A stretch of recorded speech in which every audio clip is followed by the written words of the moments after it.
Call the Truckee Town Council to meeting to order at about 4:05. Can we have roll call, please? Councilmember Romack? Here. Mayor Zabriskie? Here. Councilmember Henderson? Here. Vice Mayor Klostad? Here. And I'll mark Councilmember Pallavi absent at this moment, but he's due to arrive shortly. Okay, thank you. If you would all join me, stand for the Pledge of Allegiance. Allegiance to the flag of the United States of America and to the republic for which it stands, one nation, under God, indivisible, with liberty and justice for all. Okay, the first item on tonight's brief agenda is general public comment, which means public comment on any item that is not on the agenda. If anyone would like to make a general public comment, they need to step up to the podium. You're encouraged to state your name, but you're not required to do so. You'll have 3 minutes to speak. There's a clock over here that you can see to time yourself. Is there anyone who wishes to make a general public comment? Paul, you're here for a particular item, right? Right. Okay, we'll get to you. Okay. Not seeing anyone else for general public comment. We'll close public comment. And for the town manager, Dan Wilkins is standing in. Yeah, I'm just acting town manager on Jen's behalf. Staff wanted to suggest to council that you swap the order of consent and presentations because there's an item on your consent calendar that's time sensitive related to a letter that a third party wishes to get from us as soon as possible. And literally minutes are important to them. So. Okay. So if the council's amenable, if you wanted to take up the consent calendar as your first item of business, that's what staff would suggest. Okay. Is that fine with my fellow council members? Well, we're getting nodding heads all around. You too as well, Vice Mayor? I'll take that as yes. Okay, so there's 3 items on the consent calendar. 6.1 is the minutes for October 14, 2025.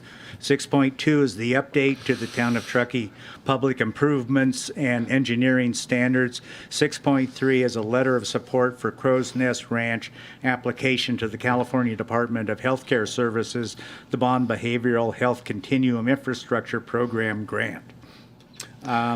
Does anyone wish to pull an item? Mayor, staff would request item 6.2 be pulled. Okay, so we'll pull that one, and then we'll do any comments on that when we come back to discuss it. So we have items 6.1 and 6.2 still remaining. Is there any public comment on either of those 2 items, 6.1 or 6.2? 6.3. Excuse me, 6.3. Yeah, 6.2 is being pulled. Thank you for the correction. Any public comments on items 6.1 and or 6.3? Seeing no one approaching the podium, do we have a motion on the consent calendar? I'll make a motion that we approve those 2 items on the consent calendar. A second. All those in favor? Any opposed? Hearing none. It's Mayor, we have to do a roll call vote. okay. Thank you. Pardon me. Because Councilmember Klostad is participating remotely, which requires all votes to be by roll call. Right. Thank you. Councilmember Romack? Yes. Mayor Zabriskie? Yes. Councilmember Henderson? Yes. And Vice Mayor Klostad? Yes. Thank you. Okay, let's come back to the old item, that's 6.2. I don't believe there's any staff presentation on that. Correct. And staff recommended that item be pulled from consent because we're also recommending that the council not take action on that item tonight. We received a public comment from Paul Laudenschlager, who's in the audience tonight, and staff desires to have a little more time to work with Paul related to some of his comments related to this item. And as a result, we're recommending you not take action tonight. We would suggest that you go ahead and take public comment on the item, though, at this time. Okay, well, let's go ahead and do that. Is there any public comment on item 6.2? That's the public improvement and engineering standard. Mr. Laudenschlager, can you go ahead and come on up to the podium. You'll have 3 minutes for public comment. You see the clock. So thank you. This will be brief because what we And make sure your mic's on, sorry. Is it green? not green. Okay, There you there we go. What we're requesting is a little more time to work with staff to work out some of the items in the pies, which we think need additional work. Staff, thank you, Scott, has reached out to me, and we're arranging times to do that. So we want to really thank the staff for working with us on this. We look forward to being able to mutually agree on a more improved pies in the future. Okay. Thank you. Thank you, Paul. Okay, let's bring it back to council. Assuming there's any no council questions. I do have a question, Mayor. Certainly, Vice Mayor, go ahead. My understanding was we postponed approving these already once in order to accommodate public comment. So this is additional public comment since the posting of this agenda item? No, this is the only public comment we've had so far, or oral public comment. We did have one written public comment. Oh, I think maybe there was a delay. We wanted to give, when we originally came out with the draft pies, we provided some time for folks to review it and provide public comment, and we delayed that to give people more time to look at it during that public review process. The reason why we have not given, what we're trying to do now is postpone this action just to give a little bit more time to discuss we had responded to some of the comments that were received on the final version that was going to get adopted tonight, and just provide a little bit more time to kind of go back and forth. Our understanding is that there's concerns with how we've addressed the comments that were received for the final. So it is a sort of, I'm not sure if that answers your question, but that's a little more context. That does give me the context, because I do recall that we had this out for a very extensive public comment period. We received public comment.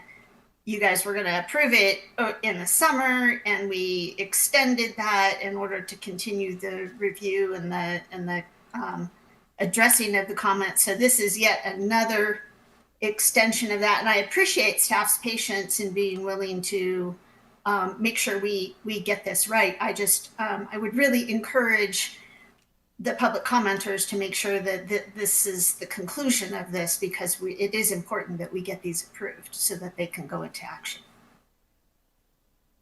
And I agree, and we did see the written comments and responses as one of the attachments, but I also understand an interest in getting it right, and staff's willing to put it over to have this further discussion. Is that correct? This is a question rather than commentary. Yes, and I don't think we foresee this is going to delay things very, very much. It'll probably, be another month or maybe a little bit more than that, but we expect that we'll have a meeting. Just want to make sure that we understand what their concerns are in terms of how we thought we addressed their comments. So it should not delay it, and by the end of the year, we should have an adopted pies back in front of you. Okay. Vice Mayor, do you have any more questions on this? No, that addressed my concerns, and as long as my message is received and we can move forward, I appreciate everybody's participation in this process. Okay. So Sarah, do we want a roll call on this, on whether we put it over? Or no? I think staff's recommending that no action be taken tonight. I don't believe, unless I think Andy we just corrects need to me. continue the item to a future meeting date. Right. Okay, so then we can now go back to presentations. Let's do that. And so the first presentation will require that Brendan Riley join me at the podium.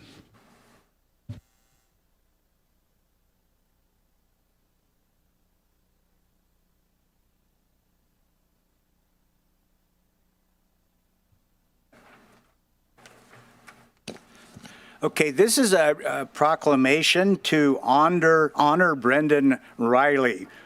Whereas on March 1, 2003, Brendan Riley was appointed to the Historic Preservation Advisory Commission, as fondly known as HPAC, by the Truckee Town Council. And whereas Brendan Riley is a highly qualified licensed architect who has worked on numerous projects throughout Truckee and the Tahoe region, including projects within Truckee's Historic Preservation Overlay District.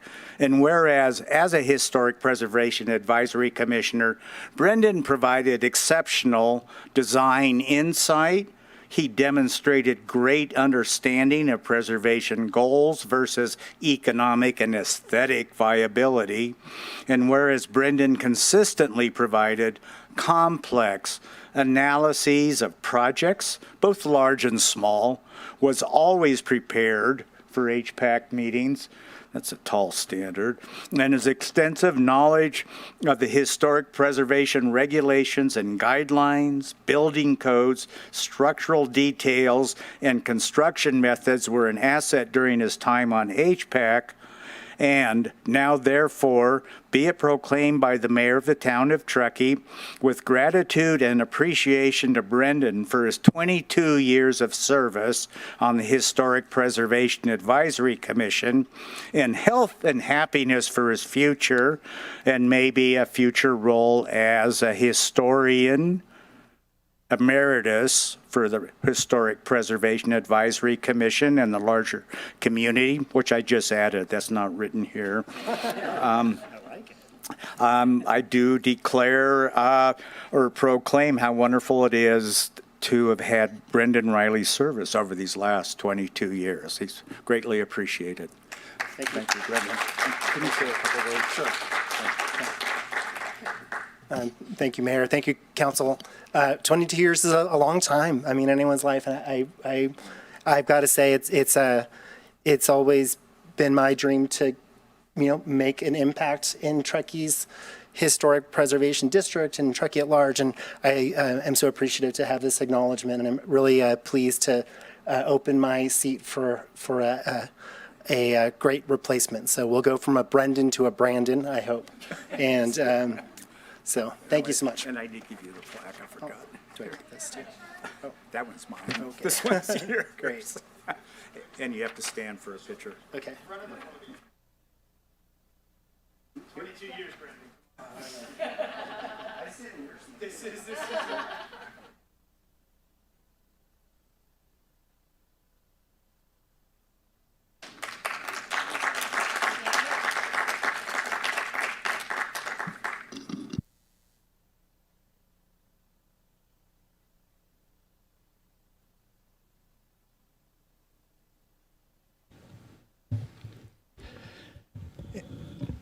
And next, I guess it'll be James. James Blattler will do the introduction for Jake McCormick. And this is on Team Rubicon. Okay, go ahead. Correct. Hello, Mayor and Council. I am here to Oh, it's weird. It says that it's on. Can you hear me all right? No. Let's check this again. How's this? Better. Great. Well, hello again, Mayor and Council. I am here to briefly introduce Jake McCormick, who is not only one of our police department volunteers and local residents, but he is also an active member of Team Rubicon, and he has been deployed all over the world and country for disasters. He actually just got back a few days ago for another disaster response in Arizona. But Jake is here to talk about a recent operation that Team Rubicon conducted here in Truckee in the surrounding area. And this operation was not a disaster response, but a pre-disaster hazard mitigation project or operation. And before I turn it over to Jake, I do want to say that I know he won't mention this, but it is because of Jake that this really was able to come to fruition, and why that this operation that you're about to hear about was so successful. And Jake, over to you. Thanks, James, very much. As he said, I'm Jake McCormick from Team Rubicon. I am a member of the field leadership team for Team Rubicon. That's one of the leadership parts of Team Rubicon, I travel all over the world. I've been to Mozambique, Papua New Guinea with operations, and like he said, I just got back from 12 days in Arizona. Team Rubicon is a veteran-led humanitarian organization that serves global communities before, during, and after disasters and crises. We started in Haiti after the 2010 earthquake with 6 members. We are now up to 180,000. That is our elevator speech, but Team Rubicon is much more than that. We are there for communities on the day after their worst day. But more than that, we are there for veterans to help provide a sense of purpose, a sense of mission, sense of camaraderie and community.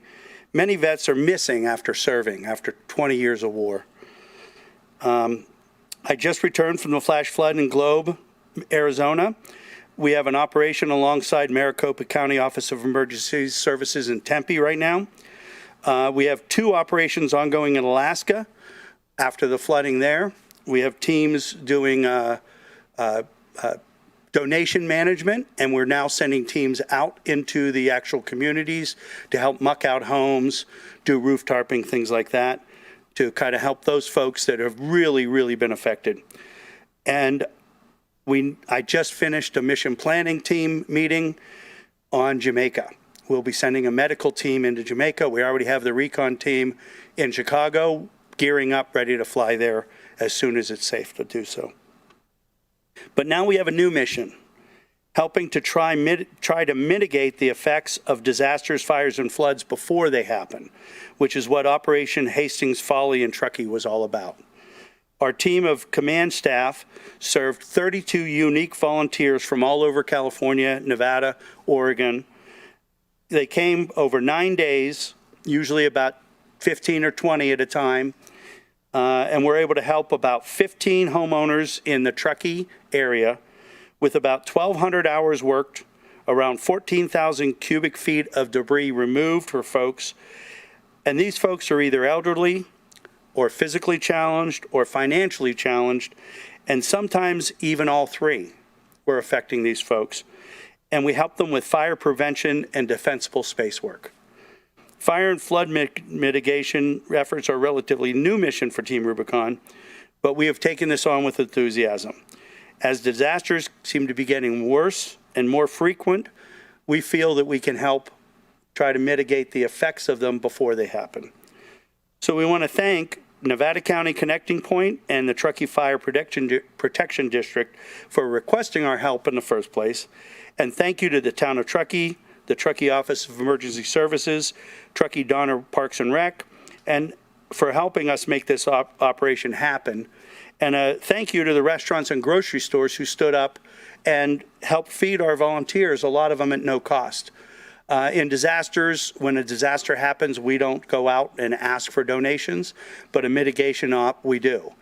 Disaster affects the businesses as well, so we go in and spend money.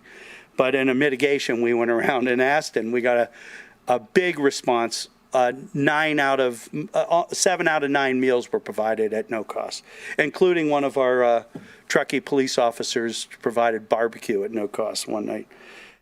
We hope to be back. There's more work to be done in this community. And if you'd like to find out how to join us or to donate, just Google Team Rubicon and it'll come right up. And I also have cards if you need them. Thank you, everybody, for listening. Thank you, Mr. McCormick. Yeah. Thank you, James. Now's an opportunity for any public comment on the presentations. Not seeing anyone approaching the podium. Next would be any council comments on any of the presentations. I believe. Sorry, don't we still have one more presentation? I believe that's. Oh, we have Chelsea. Yeah, this is the one I wanted to hear about. I'm sorry. Chelsea, it's all yours. Thank you. Oh, is this one? Thank you. You want it? Maybe having an issue. Oops, sorry. That's okay. There we are. This one is better. Thank you, Mayor and Town Council. Good afternoon. My name is Chelsea Kreger. I'm with the Planning Division, and I'm here to present the 2024 annual report. The purpose of this report is to satisfy state requirements for reporting to the Office of Planning and Research and the State Department of Housing and Community Development.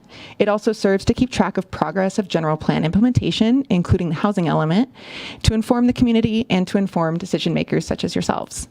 The intent of this report is a high-level review. If you have questions about more specific things, we'd be happy to look into things for you. First, to go over housing and population growth within the town of Truckee. In 2022 and 2023, the population of Truckee declined by about 73 and 260 people. But in 2024, that reversed, and the population increased by about 76. The 2024 estimated population of the town is 16,778 people. Nevada County population has decreased since 2021 consistently, and the state as a whole experienced decreases in population over 2020 to 2023, but in 2024 experienced a small increase. Housing in Truckee has continued to increase during this time to an estimated 13,883 housing units in 2024, which is an increase of 170 housing units from the previous year. In 2024, the vacancy rate in Truckee was 50.6%, which has remained steady since 2020. The persons per household is 2.43. Comparatively, Nevada County has a vacancy rate of 20.4% and 2.26 persons per household, and the state has a vacancy rate of 6.4% and 2.75 persons per household. The substantially higher vacancy rate of the town compared to the county and the state is indicative of a high rate of second homeownership here in Truckee. This graph shows residential building permit activity since 2010, with the blue line representing finaled permits and the green line representing issued permits. 2023 experienced a dip in residential building permits compared to previous years, but 2024 returned to more typical levels. Finaled permits have remained fairly steady, with an increase in the past year, 2024. The projects listed here are representative of residential units that are physically under construction or part of a larger project that has not yet reached final build out. Not shown here are smaller residential projects such as single-family residential and accessory dwelling units. This total is 68 units. Page 9 of the report did have an incorrect sum in the introductory sentence, and we will correct that prior to publishing the report online. And thank you to the person who pointed it out to us. These residential projects on this slide are in an approved status, but have not yet begun construction in 2024. This does not necessarily mean that they were approved originally in 2024, just that they have entitlement approval, but had not yet received building permits, and they are simply in an approved status.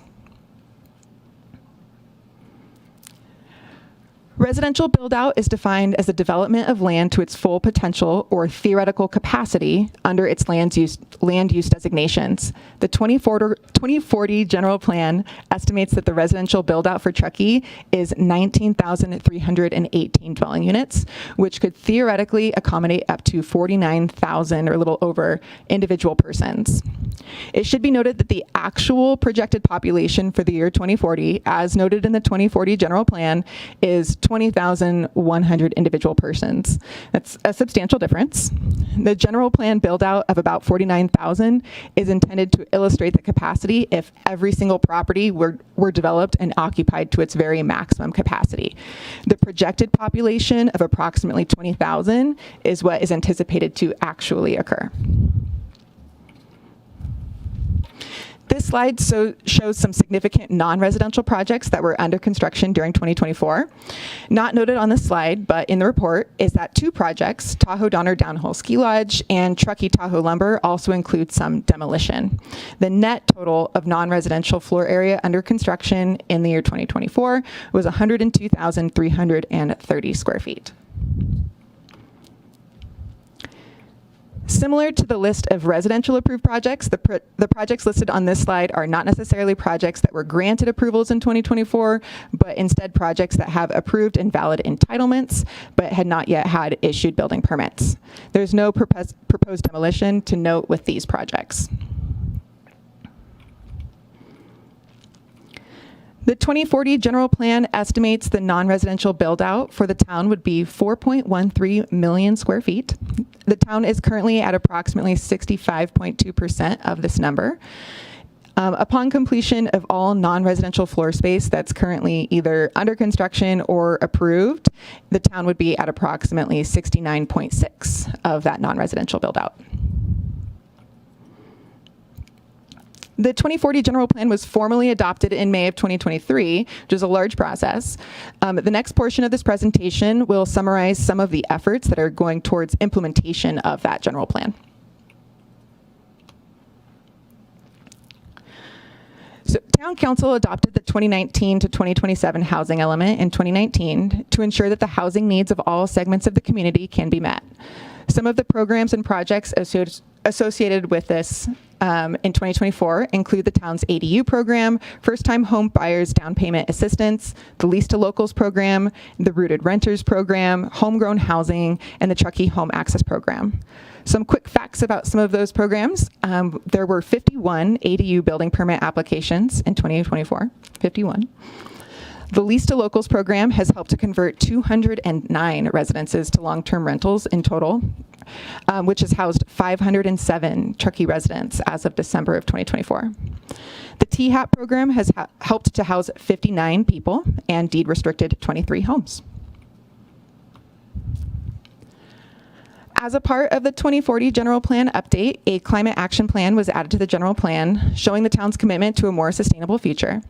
Some of the notable actions in this area include the creation of a sustainability committee, EV charging stations, litter mitigation, and waste reduction. The town continues to operate 3 EV chargers at Town Hall that are available for public use.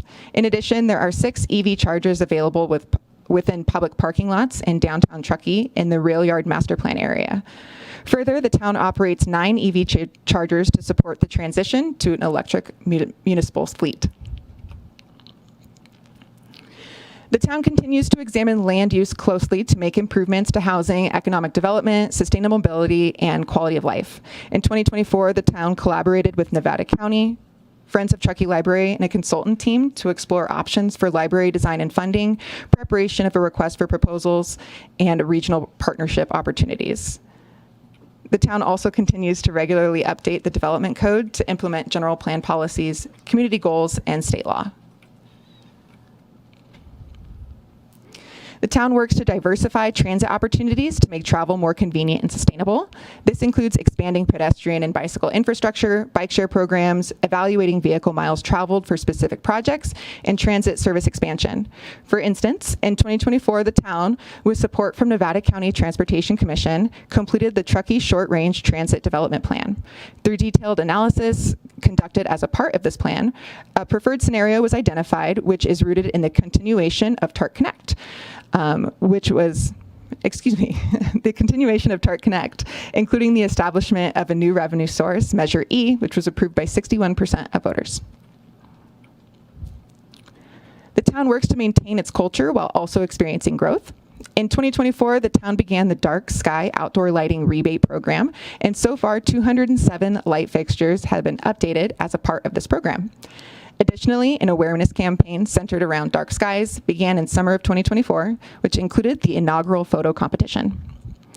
The town also has an adopted public art master plan, and the town continues with efforts to promote historic preservation through the Mills Act program. The town provides an economic development program to increase the Truckee job and tax base, create and retain sustainable living wage jobs, diversify the local economy, and promote Truckee as a great place to live, work, or visit.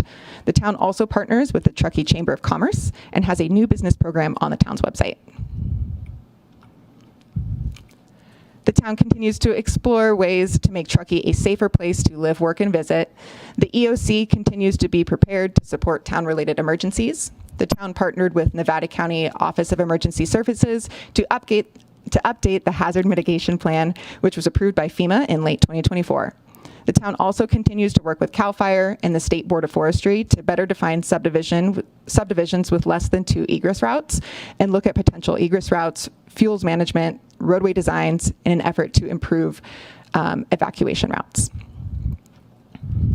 This concludes my summary and presentation of the 2024 annual report, which was routed as a part of the council agenda and will be posted on the Community Development Department website after I make that a quick fix to the sum of the housing projects. Thank you.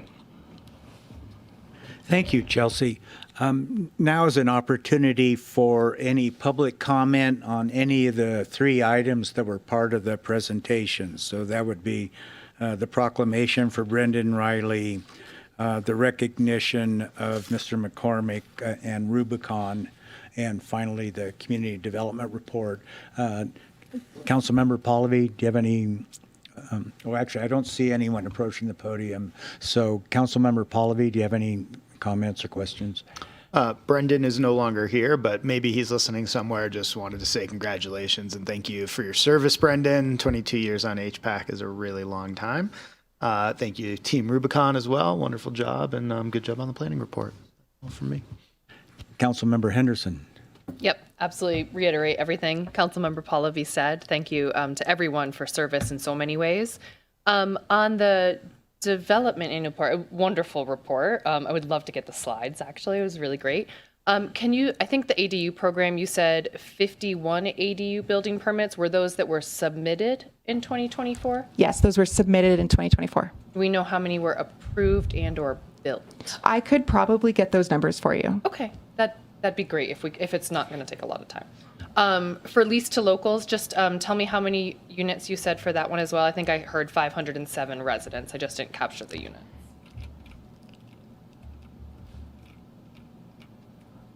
I had 209 residences housing 507 Truckee residents. Amazing. Thank you.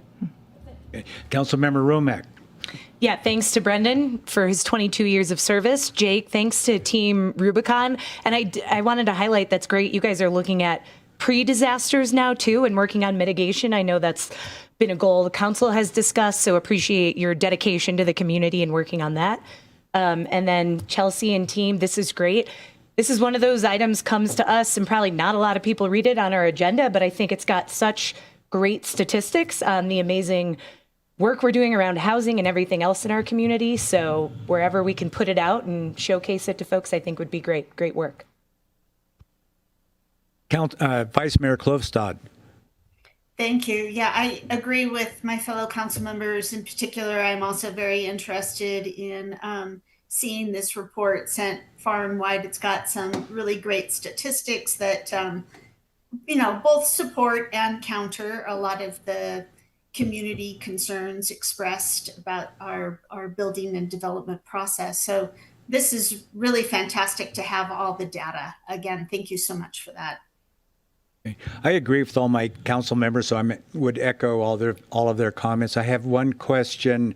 It might be for Danielle, I'm not sure. On the vacancy rate, it says something like 50.4%, but I think in the general plan and other documents, we see a higher number. And I don't know if they're counting something different or if it's just based on the data sources. Do you happen to know, Danielle? It's generally just the data sources that we're using and the point of time when the data was collected. Yeah, okay, thank you. Thank you very much. That concludes the presentations, I believe, and that also means we can adjourn until 5:30 when we'll have a separate joint meeting with the hospital board here in the town chambers to address the recommendations of the Tahoe Truckee Homeless Action Coalition. So, actually, we should do council reports now rather than after the joint session. So let's do council reports. Let's start over here with Councilmember Romack. Sure. Big Truck Day was 2 weeks ago. Fantastic event. Thanks to the Rec and Park District. Thanks to all the staff at town that helped put this on. So much fun. And kudos to the Public Works team. I noticed there were posters this year that had some fun facts and everybody was talking about them. So great job of how slow some of the equipment moves and how much they can plow in an hour. So just fantastic, super fun. So thank you to everybody who did that. It was also great to participate in the downtown trick-or-treating event last Friday. Thanks again to everybody who was a part of that. Just a fun, wholesome community event where you're just psyched to live in a place like Truckee where we get to do that.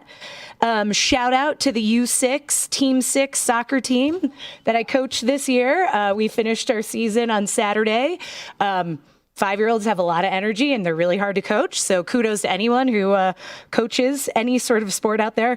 And then also Sierra Community House held their annual Chocolate and Wine Festival on Saturday. Councilmember Henderson was also there along with town manager Jen Calloway. I was proud to help out by emceeing it. So it was a super fun event. And we got the totals that they raised more than $240,000 at the event. So incredible. And thanks to everybody who was there. I see Ryan in the audience tonight, who I got to sit by at the event from Grocery Outlet. But thanks to all the community members who donate. Sierra Community House, of course, is an organization that does so much for our community. This year, they specifically focused the event on hunger relief and the increased need based on cuts at the federal level to some of their grants, and why it was so important that community members stepped up to help. So thank you to everybody who was there and donated. And that was it. Thank you. Councilmember Henderson. Okay, sorry, I'm trying to go through my calendar because it was a busy couple of weeks. So right after our last council meeting, I had the Solid and Hazardous Waste Commission meeting down in Nevada City. I think one update to share from that is the launch of their resilience project for Western Nevada County, which was very much modeled on the work that has been done up here with the Climate Transformation Alliance. They just launched that. They had a big community launch event on October 22nd down in Grass Valley. I think that's going to be really, really exciting for Western County, but also more opportunity to partner on these efforts between Western and Eastern County. The next day I was back down in Nevada City for the LAFCO meeting. And I think the big update, I sort of gave a preview of this last time, but the commission did approve a contract with Plan West Partners to prepare updates to the municipal service reviews, the MSRs, and the spheres of influence, the SOIs, for 3 of our Eastern County agencies. That includes the town of Truckee, and then also the PUD and Truckee Sanitary District. Let's see, I'm just looking at my calendar. Right after that, I spent 3 days down in San Diego at the Cal LAFCO annual conference. So that's the annual conference that brings together all of the LAFCOs across every county, or each participating LAFCO. And that was just incredible learning opportunity to dive deep into things like MSRs and SOIs and history and annexations, and seeing, other places where, different districts have consolidated, and just sort of how they have gone through some of these different types of things that LAFCO actually has to deal with. So I did a few days down there for that. Downtown trick-or-treating last week. Thank you to all of our local businesses. I know we don't have a lot of folks in the room right now, but for anyone listening, it's so amazing that we get to do this, that we have a small town that can put on an event like this. Like, you don't get that every place. It's really, really special. And I love Halloween, so I love it. It's really fun, but just a huge thanks to all of our businesses who show up and do that. Yes, Sierra Community House, their big annual chocolate and wine fundraiser this past weekend. It was fun to see you MC. I got to see you in kind of a different role. That was nice. And I'll just reiterate, a lot of people, November 1st is when, because of the current government shutdown, a lot of people will not be receiving their next SNAP benefits. And Sierra Community House staff said they are anticipating a 30% increase in demand for food and nutrition services in the Lake Tahoe area. So now is the time to step up and to get involved, and to make sure that none of our neighbors are going to bed hungry, are waking up hungry, because we do face that right here in our local community. I think those were the big things. It was a busy couple weeks. Yes, indeed. Councilmember Pallavi. Great. Thank you. I participated in the Halloween by passing out candy, not by walking around with my teenage daughter. And just remember that those businesses spend probably upwards of $500 just to bring that candy to the community. So everybody make sure you give that back over the holidays and do some local shopping downtown at all of those businesses you got that free candy from. Other than that, visit Truckee, Tahoe. We had a board meeting. It was our annual sort of event update where we heard from a number of different events, including Truckee, Tahoe Gravel, Lake Tahoe Summit Lacrosse, the USA Futures Tour. Had an application from David Mack with Pride Week, and then from the folks at TDMA with Festive Fridays. VTT will continue to provide some sponsorship funding to Truckee Tahoe Gravel and work on other creative ways to support some of those other applications that we did get, having a bit of an event budget shortfall at VTT this year, just due to some adjustments in the way that that budget's been going and some overlapping personnel. So didn't have as much event funding this time around, but otherwise pretty successful and moving that forward. And other than that, just a couple of meetings with some of our downtown businesses and other folks just to figure out what's going on and kind of where everybody's at. But other than that, that's it for me. Councilmember Henderson. Sorry, I know I already went, but I actually have two other really quick updates. And since we have a little bit of time, I figure I'll share them. So this Thursday is the day I shared last time that I'm building a nonpartisan coalition of elected officials across the rural communities of the Sierra Nevada, and we're launching this Thursday. So I just wanted to share that. We have our first, we're doing it over Zoom, of course, because we have city council members and mayors from Portola to Mammoth Lakes, Bishop, Tahoe, down into the foothills. And then being at Cal LAFCO last week was really wonderful because I was able to meet a lot of mayors and city council members down, more towards Calaveras and up in Lawson. And so I think this is, my hope is that this expands quickly. It's really, it really is to build bipartisanship in sort of an increasingly fractured world, and to focus on actually delivering real outcomes for our rural communities. So I'm just really excited about building these relationships and everyone coming together, sort of no matter where they are geographically or ideologically. So I'm excited to launch this and to be able to share more updates with you as we move forward on this. And then the other thing that I do want to share, many, many years ago, I worked in the incarcerated setting back in Rhode Island. This is a very long time ago. And I launched something called Holidays Not Forgotten, which provided gifts for children whose parents were incarcerated because they couldn't do it themselves during the holiday season. So I've been working with Craig Rowe and La Fuerza Latina to launch a different version of that in Truckee for our families who are in need this holiday season. This is different than a typical toy drive in that we actually work directly with families. We get children's first names, their ages, and their top 3 wishes for the holidays. And then we match families and children to community sponsors to fulfill those wishes. So you go out as a community sponsor, you shop for those wishes for that individual, 6-year-old child, and then all of the gifts go to the parents who wrap them themselves, who give them directly to their children. So it really centers family and parental dignity, and it really builds community connectedness when even as a sponsor, you get to, sort of shop for someone in a very specific way. So we're looking for more sponsors as we move forward on this, and we're signing up families as we speak. So if anyone is interested in being a community sponsor, I hope you'll reach out. You can reach me, C. Henderson at Town of Truckee, or just come up and chat with me at some point. Thank you. Of course. And finally, Vice Mayor Klovstad. Okay, I'm just going to highlight the last Climate Transformation Alliance meeting where we were fortunate to have Dr. Saviq Khan present the California 5th Climate Change Assessment Sierra Nevada Regional Report. It was striking in a lot of ways, mostly bad, but some good highlights. And then we were also really fortunate to have a great panel discussion regarding our forests and forest health and how to mitigate forest fire potential risks. We had Owen Doherty, who's the principal research scientist for Eagle Rock Analytics, and CalAdapt, who showed perspectives on the regional climate drivers for wildfire. Nadia Tace from Forest Health Research and Monitoring Program at CAL FIRE.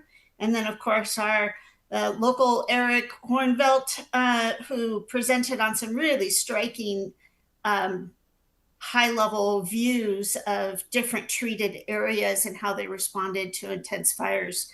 It was quite an extraordinary panel. So really great meeting, and hopefully everybody can catch up on the CTA Climate Transformation Alliance.com website with all the materials. Thank you, Vice Mayor.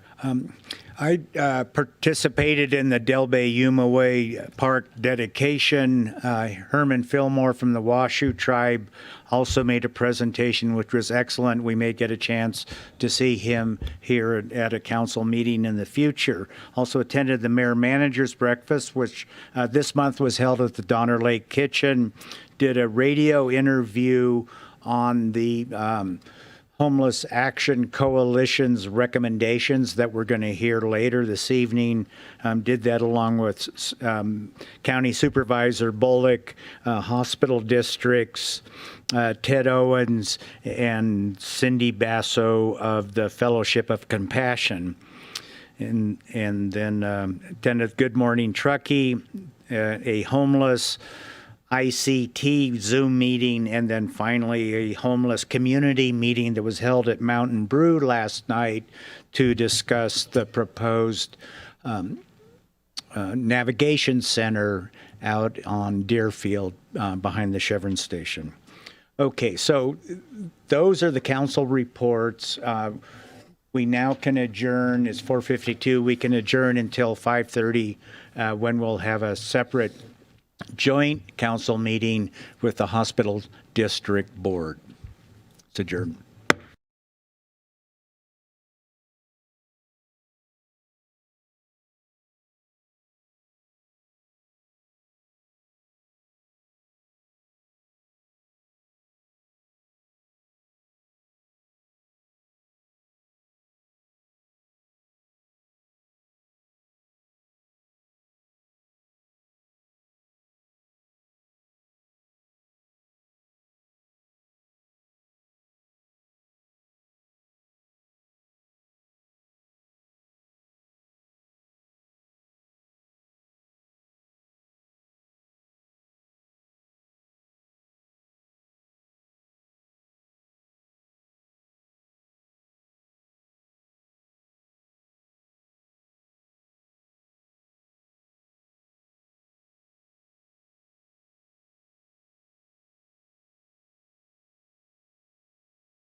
Okay, I'm calling the joint session of the Town Council and the Hospital District Board to order. We'll start with roll call for the town.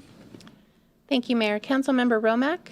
Here. Councilmember Henderson? Here. Councilmember Pallavi? Here. Vice Mayor Klofstad? Here. And Mayor, I already did Mayor Zabriskie. Here. Here. Okay. And now for the hospital. Director Brown? Director Chamblin? Here. Director Wong? Here. Chair McGarry? Here. And I'll note Dr. Darzinkovich as absent this evening. Thank you. Would you now all stand for the Pledge of Allegiance? Thank you. I pledge allegiance to the flag of the United States of America and to the republic for which it stands, one nation, under God, indivisible, with liberty and justice for all. Okay, this is an unusual session. I think it's the first time the Town Council and the Hospital Board have held a joint meeting. So just briefly, I want to describe how we plan to proceed this evening. Also want to acknowledge that we have Dan Wilkins sitting in for Jen Calloway. He'll be our assistant town manager for the evening, handling things for the town staff. And then Anna Roth, the head of the hospital district, CEO, is with us. And Anna, I didn't know if you had anything you wanted to say about this historic moment or not. Thank you for having us, and we're delighted to be able to work in partnership with the town tonight. Thank you. Okay, great. And so for this process, what we're planning to do is first we'll have general public comments, which means it's an opportunity for anyone to speak on a matter that is not on the agenda tonight. And there's only one item on the agenda tonight. It has many parts, but the item concerns a proposed navigation center for the homeless out at 12315 Deerfield Drive. Once we finish the general public comments, what we'll do is we'll come back, we'll open that item with presentations by staff, and our police chief, Danny Renfro, will lead the staff discussion. Sitting next to him is Ted Owens, representing the hospital, who is going to help him out, and they're going to call on several speakers to make a presentation to all of us. Following that presentation, both the council and the board sitting up here, the directors of the hospital board and the members of the town council will have an opportunity to ask clarifying questions. And I anticipate just going down the row for questions. And since there's 8 of us, and actually, yes, there's 8 of us with Anna, with the Vice Mayor Anna appearing remotely. Those questions may take a little while. Following that will be an opportunity for public comment. People making public comments will need to come up to the podium, make sure the little green light is on the mic, so we can all hear you, and the people watching from home can also hear you. You will have 3 minutes. You should direct your comments up here to those of us sitting here on the dais. There's a clock over here so you can tell how much time you have left. Following all the public comments that come in, we up here on the dais will then have an opportunity to do further questioning based on those public comments. Following that, we will go into deliberation, and it's going to be a joint deliberation. As I said, this is a historic occasion. It's the first time we've ever tried to do this, at least in my term here. And so there might be a few bumps, but we'll just work our way through it in a collegial manner. And then following the deliberations, we will then separately vote on our items. There's 9 items for the town council to vote on, and only 1 item for the hospital to vote on. But that's the money item, so it's still a big deal for both the board of directors at the hospital and the council for the town. Okay. After all that speechifying, I'm going to turn it over to Danny, our police chief for the town. Thank you, Mayor, and good evening, Town Council and Board at Tahoe Forest. This is great to have everybody here, and I want to thank everybody who's here in the from the community, who's obviously have been invested in this and has seen us work through a lot of what we're going to present tonight. So thank you for being here and being engaged. Just a brief overview of how the presentation is going to go tonight. We're going to have Shauna Doherty, our THAC coordinator. She's the one that's going to go over basically overview of the process and the community outreach, the model, and the site. Land use and funding for the town is going to be myself. And then the Navigation Center operator, Volunteers of America, Travis Sandifer, will be here to present as well. And then we'll have an opportunity for county perspectives or partner perspectives from our THAC partners from the county and from Tahoe Forest as well. And then we'll provide the recommendations, staff recommendations for the council to review on the town's behalf. And with that, we'll go ahead and get started. And we can I'll turn this over to Shauna Doherty, our THAC coordinator.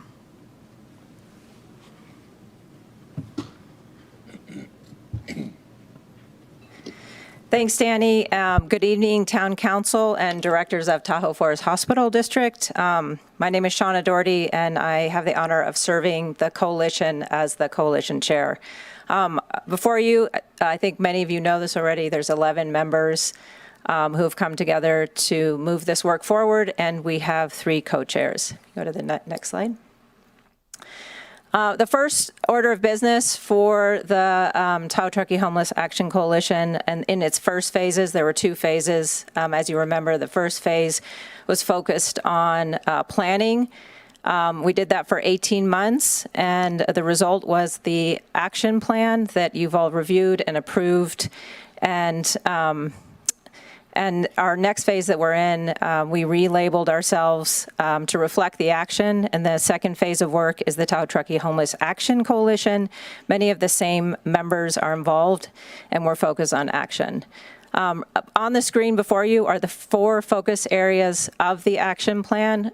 We are focused on all 4 of those, but tonight we're really going to focus on number 1, which is the crisis stabilization. But I always like to zoom back out because tonight we're really going to be focused on talking about the Navigation Center, but this collective work is about a broad spectrum of goals. Next slide. An important framing for tonight's conversation is also to reference the action plan framework that we use a lot in thinking about how we create different doorways to meet the unhoused population where they are. To the far right, it's a little hard to see on the screen, but is the affordable housing, and the center is the permanent supportive housing. And then on the far left is the Navigation Center and interim housing. Along the bottom are the services and funding for rapid rehousing. So all to truly create an ecosystem of serving our community and our unhoused community. What we're doing tonight is talking about the gap on the far left side, which doesn't exist today. Next slide. So my job for tonight is just to refresh the memory of how long this journey has been to get to tonight. Also to remind everybody that we have had a lot of community outreach. The town council has had quite a few updates. I know the hospital board has had a lot of updates. So I'm trying to pull out just some key points for you as decision makers to remember all of those updates that you've seen, and know that tonight is a result of that collection of all of that community feedback and the discussion that went back and forth at all of the THAC meetings. Next slide. We do have attached in the staff report a summary of the decisions that were made throughout the last several months at THAC, kind of line by line, so you can see how we ended up at this place tonight. We also have included in the packet a 120-day specific community engagement plan related to the Navigation Center. We are committed to continuing with the community outreach related to all of the actions moving forward in the plan. Next slide. Last night, hot off the press, those are photos from the meeting last night. We did our first, if you can go back one. We did our first neighborhood meeting, and we had about 25 people there and 2-hour conversation. It was a great launch to the continuation of those conversations. So I'm going to get into, that's the section on sort of process and the building blocks that led to tonight's model that we're asking for investment for. A little bit of a reminder about the Navigation Center model, and Travis with VOA is going to come up here and talk, kind of take you through a virtual walking tour of the actual center and how it works. But key things to remember about the Navigation Center model is that it's heavily service focused, and it's very, very tailored to individuals. And we're going to hear more about that. But really what you're trying to do is stabilize people, help them with services based on what their needs are, and then move them towards a permanent situation. One thing I'd like to add is that we've had a lot of comments about, isn't this similar to what we've had before? And the key with this Navigation Center is that it's open year-round. So we've had a weather-triggered warming shelter before, but it was just in the winter and people were released in the morning. And this model is to really deepen the stabilization by providing services year-round, 24 hours a day, 7 days a week. And that model is proven throughout the country to be quite effective for helping people move forward. For those who have been tracking this conversation, we threw this slide in because there's been a lot of conversations about Model A and Model B, back to A, then to B. And where we ended, I'm not going to go through the details of that, but just to remind you of that conversation, that A was the scaled down Navigation Center that was really going to be focused on just interim beds. We went back to the drawing board, talked with our partners, talked about what everybody needs and really wants this success to be. And at the end of the day, everyone wanted to bring those shelter beds back in. So as a reminder, we're back to Model B with the additional extension of not having the shelter only at night, at winter, but now we're talking about 365, 24/7, 16 beds, 6 of them being interim and 10 of them being shelter beds. So that's where we're landing tonight. Next slide. So this is, again, another one of those reminders. So we don't just collect the feedback from the community and then move on. We collect the feedback and we use it as a reference, and we go back to it. So I'm going to talk a little bit about the site, but we wanted to pull this slide up because this is a high-level summary of the feedback that we collected at the town-sponsored April 3rd meeting, where we had a station focus on the Navigation Center, as you remember, and one of the key questions we asked is, what do you think is a good criteria to use for citing a Navigation Center? And things that we heard, and again, we've gone back to that in looking at this proposed site, is walkable, close to services, that the services would be housing first focused, and that it would be year-round. So again, I'm just demonstrating that we take that feedback, we go out, do the work, and then we check back with that input. Next slide. So as far as looking at sites, Cindy Basso and Kathy were very involved with this, and Jasmine. In 2023, I added this little bullet. We have been looking for sites for some type of interim housing, warming center, something to fill the gap since 2023. Cindy said that she worked with a realtor and went to 40 different sites in the corridor and beyond that to try to find a suitable site. The overarching thing we were looking for was, centrally located, possibly walkable, and then something that was available, because the number one thing that the THAC recommended was that we get something up this winter. That was a really critical piece. So these are just examples of the type of updates that we kept getting from the team that was going out and looking at the sites and then coming back and reporting back to us, kind of where they were looking. Based on the criteria that we heard from the community meetings throughout the year, and then the goal of opening this winter, we landed on the site at Deerfield. So you can go to the next slide. So the site at Deerfield that's the site right there. It's behind the Taco Bell. I think everyone's kind of familiar with that. We're talking about renting half the space. It's about 3,000 square feet, and it would accommodate all of the services I mentioned before. Nevada County is in the process of negotiating, having conversations about being the leaseholder for that. And Danny's going to talk a little bit about the land use planning part tonight. So these are just a couple of slides for those that aren't familiar with the site. So at that point, I'm going to hand it over to Danny, who's going to talk about the land use planning and the funding side. Yeah, thank you, Sean. I appreciate that. Really accelerating the land use for this winter services. So zoning restrictions, this particular property is currently cited zone highway commercial, emergency shelters, and planning, which would require planning commission approval with permits, and transitional housing would not be allowed under its current zoning. Planning Commission, some Planning Commission updates. The Planning Commission has recommended zoning amendments for the shelter to be used by right, which won't take effect until 2025, but that'll be presented for council consideration, I believe, in November. Nevada County would invoke the California Government Code sections 53090, 53091, superseding town code, to expedite the approval. So what that does is that gives us a gap for these first few months. If council approves the zoning change that the Planning Commission will bring forward, then this type of use would be allowed for that property.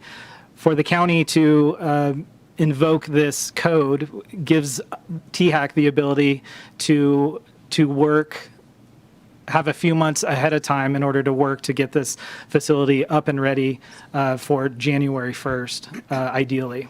Council resolution waiver that the town council adopts, resolution 2025-67, to waive the 60-day state notification. So that's also removing some timing barriers so we can get working on this location. And then the pilot activation, legal pathways combined to ensure compliant and timely activation for emergency shelter pilot. So some of the tenant improvements here that the TIs that we would have to do in order to make this a feasible location is approximately $65,000, which would include a shower installation, some kitchen upgrades. Building permits would require 20 days after a completed application. Tenant improvements expected to finish within the following 30 days after the permit is issued. And town staff recommend expediting permits if possible to meet the January 2026 opening target. Expedited process is critical to avoid delays to ensure a timeline adherence for that January 1st opening date, target date. So the funding strategy here is unlocking the $1.4 million to pay for this pilot. Partner agencies, contributors here, the town of Truckee, the funding request would be for $360,000 through Nevada County as well, $75,000 through Placer, and Tahoe Forest, $360,000 as well. Philanthropical would be $230,000, and we're already starting to get some traction based on feedback that we're getting with getting some of those funds donated towards this project. So sustainability is a big question I think we all have, is how is this project going to self-sustain after this one-year pilot? And this is a one-year ask. And so it's really going to be incumbent upon THAC to really focus on a longer-term funding strategy. So this will be really able to get us off the ground and get it started. And then the work is going to begin to start looking for a longer-term funding strategy. And just of note, I know that I think it was mentioned before, Pacific Crest Commons is set to open mid-2026, adding 55 affordable and supportive housing units alongside this navigation center if approved. I already talked about the sustainable funding strategies moving forward, and yes, that'll allow time to get public funds and grants in place for next steps in the following years if this is successful. Next, I'd like to invite up Volunteers of America, Travis Sandifer, and he can talk about the program.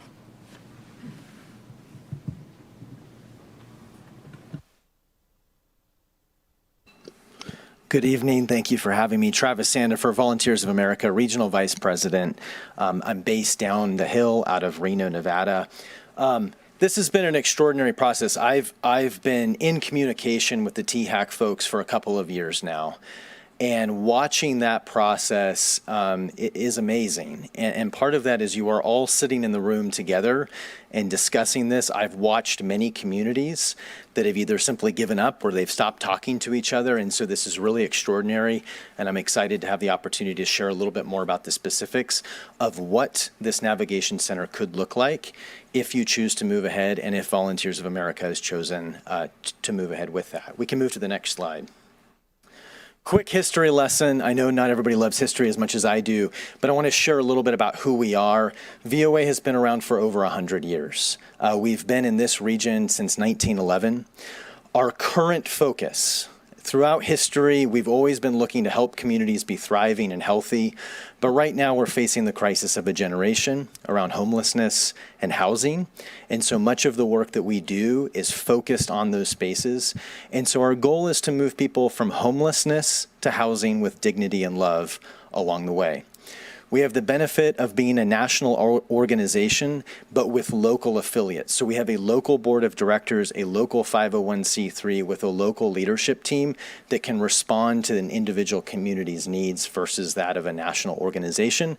But we talk to our colleagues across the country so that we know what's happening in other communities. Next slide.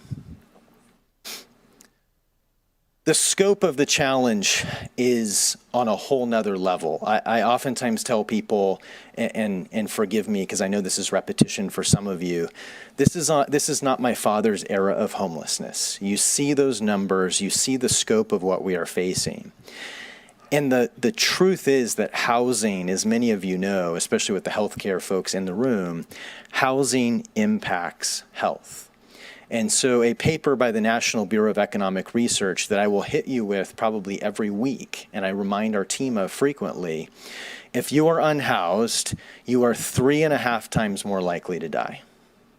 It takes 20 years off your life. And so if you just add 20 years to your age right now, it's a sobering thought of what that looks like. But to give you a taste of what housing, navigation services, case management can do with care coordination combined, we have a pilot program down the hill in Reno. It's in partnership with Anthem. We pair interim housing with case management and care coordination. I was able to pry the data out of them finally. 89% reduction in ER visits, 91% reduction in inpatient hospitalization. And I can't describe to you, because I've watched some of these individuals with the eyeball test, and you meet them at the beginning and you see them a year later and they're totally different human beings. And it's very hard to measure that and to put a number to that, but I want to remind you of that, and I see that day in and day out. We also are seeing a different face to homelessness in our navigation centers. I assume, as I've looked at your point in time count, as I've looked at that needs assessment, the population is aging. Down the hill, we are seeing at least half of our individuals are now seniors. That requires a different approach. It requires a different mindset as we are looking for solutions and pathways on the other side. Next slide. VOA has a full service continuum from street outreach to housing to behavioral health. And I just share this to give you a snapshot of our expertise in various communities and the breadth of communities that we are in. And the communities where we tend to succeed are the ones where all of the entities come together and we're all in this together and looking for solutions together. Next slide. One example, down the hill, we have a 549-bed shelter, the Nevada Cares Campus. We integrate case management with Washoe County. They have behavioral health technicians on site. There are nurses on site. There is a federally qualified healthcare center, HOPES, right there on the edge of the campus. It's one of the most known campuses in the region, and we've been able to learn and see a lot through that experience. Next slide. We also have experience in smaller shelters in other communities. We have the X Street Navigation Centers down the hill, down in Sacramento, El Dorado County. We can adapt. There is not a one-size-fits-all. Our preferred approach is to sit down and hear from the community what works, what doesn't work, and we come at those solutions together. As a part of that, we would always recommend to a community that we would come in with what I would call good neighbor policies. We certainly heard that and those concerns last night. And so some of our recommendations at a minimum would be to institute a curfew so that you don't have people coming and going at all hours of the night or congregating around the outside for the good of that community. Noise policies. And again, this navigation center would be staffed 24/7 by staff to make sure that these policies are followed. And making sure security is paramount. The health and safety of staff and participants on the site is always our primary concern. Under no circumstances do we allow drugs, alcohol, or weapons on site. We would certainly coordinate closely with law enforcement and others on the follow-up thereof. But we do bag checks as individuals come into the navigation center. And then, of course, community coordination. One of the things that we would certainly do with the neighborhood surrounding, make sure that they have the contact details for the shelter supervisor. If they're having challenges or issues, that can be a primary point of contact. They can certainly work with other local entities for doing outreach, going in and dealing with issues, whether that be trash, whether that be encampments, bus stop issues, and then we can certainly coordinate with local law enforcement as well. Next slide. To give you, and let me give you kind of a, like Shauna was saying, I'll give you kind of a virtual imaginary tour. So let's imagine somebody's unhoused. They come up to this particular facility, which, by the way, far exceeded my expectations and that of a couple of our shelter directors that we brought to walk the site and look at it. So you walk up, you would have a security controlled primary point of entry. So you only want one in and out so that we can kind of make sure that we know who's on site, who's coming and going. They would come in, we would have this foyer where we would do a bag check. We want to make sure that no weapons, drugs, or alcohol are ever coming inside the facility. They would talk to our team, who would do what we call a diversion and intake questionnaire. Can take between 15 and 30 minutes. And a big part of this is gathering that critical data about the individuals that we're serving. We also want to know where they're coming from, why they might be unhoused, to start to look at some of those things for when they meet with their case manager. The diversion piece is also critical. We don't want people to end up in the shelter if they have a safe or alternative place to go. And you would be surprised at how many people we run across who come in and maybe they actually have a stable home somewhere else and they just need a bus ticket, but we need to verify that that actually is a safe place. We talk to those individuals, there's questioning, there's a lot of legwork that goes into that, but we certainly try to divert people where appropriate. So you've come in, you've been assigned to a bed. We would lay out the expectations. Those are the policies and procedures, the rules of a site. We have to keep that site appropriate for all of the people who are there. So if people don't abide by those rules, we have a whole process where we try to de-escalate, we try to work with them, but ultimately we would have a list of sit-outs that we would work with our local partners on of when we would discharge somebody from that shelter for a period of time. But we make sure that that's very clear up front. Another requirement is that you must engage, and that can mean a lot of different things for different people, but you must engage with case management. And so the case management is that just critical piece. This was my big learning curve as I came in, and you realize that that's where a lot of the hard planning and work comes in, of that personalized plan with the goal being towards housing, but coming up with personalized goals.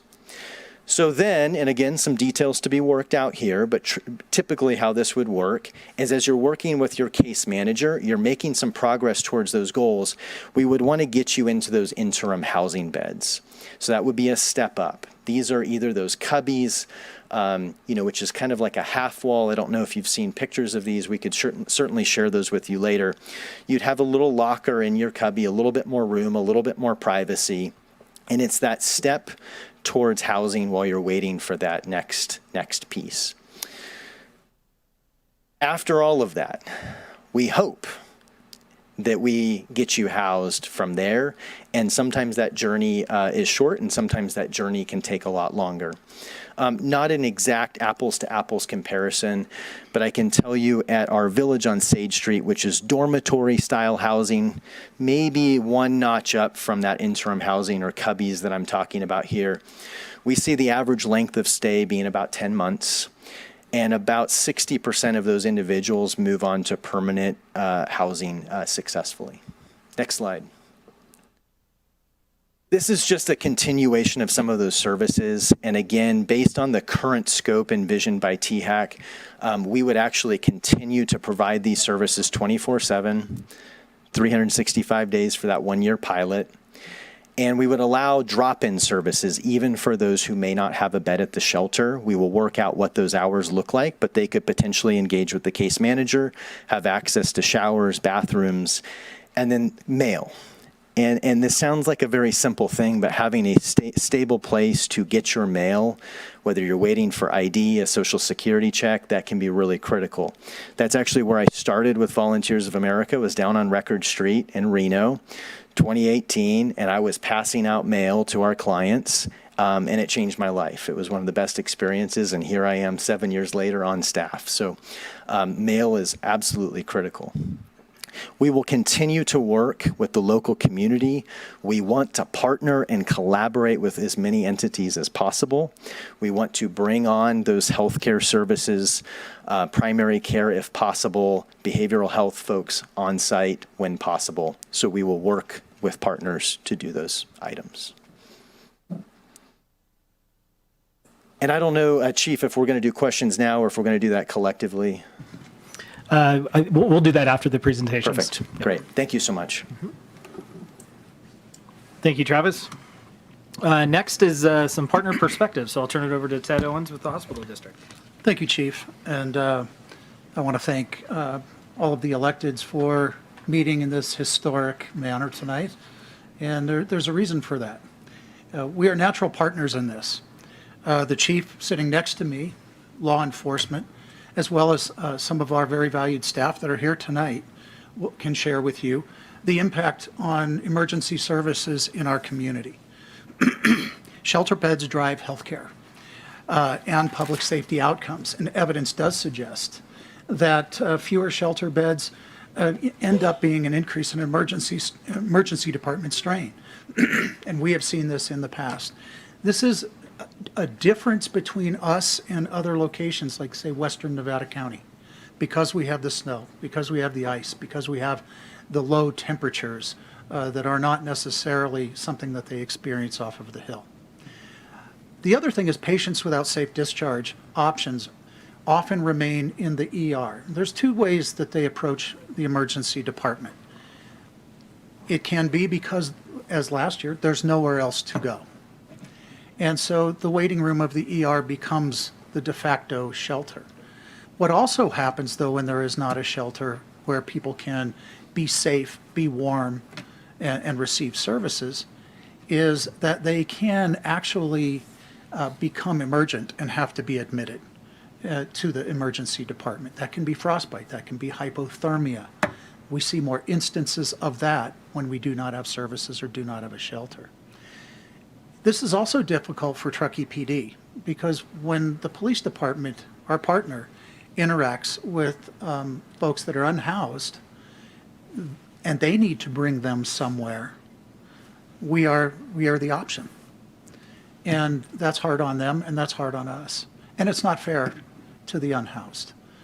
So shelter beds give them a safe place, as you have heard, a place where they can shower, they can eat, and they can interact with case managers and be in a safe space. There's also limited authority to relocate unhoused individuals with shelter options. This gives the hospital a place and the police department a place to locate those that are in need in the community that we interface with. It's a challenge when there isn't anything or it's down the hill. Transportation is an issue, services may not be available down the hill, and so we are in great need up here in our region. I also wanted to point out that all THAC members support shelter services. And I will tell you in that night, and it's not always the case, but every member, I think it was 11 members if I'm not mistaken, were unanimous in the decisions that were made. And I think that's very, very important to acknowledge. And with that, I believe I'm turning it over to Supervisor Bullock. Is that correct? Mm-hmm. Supervisor.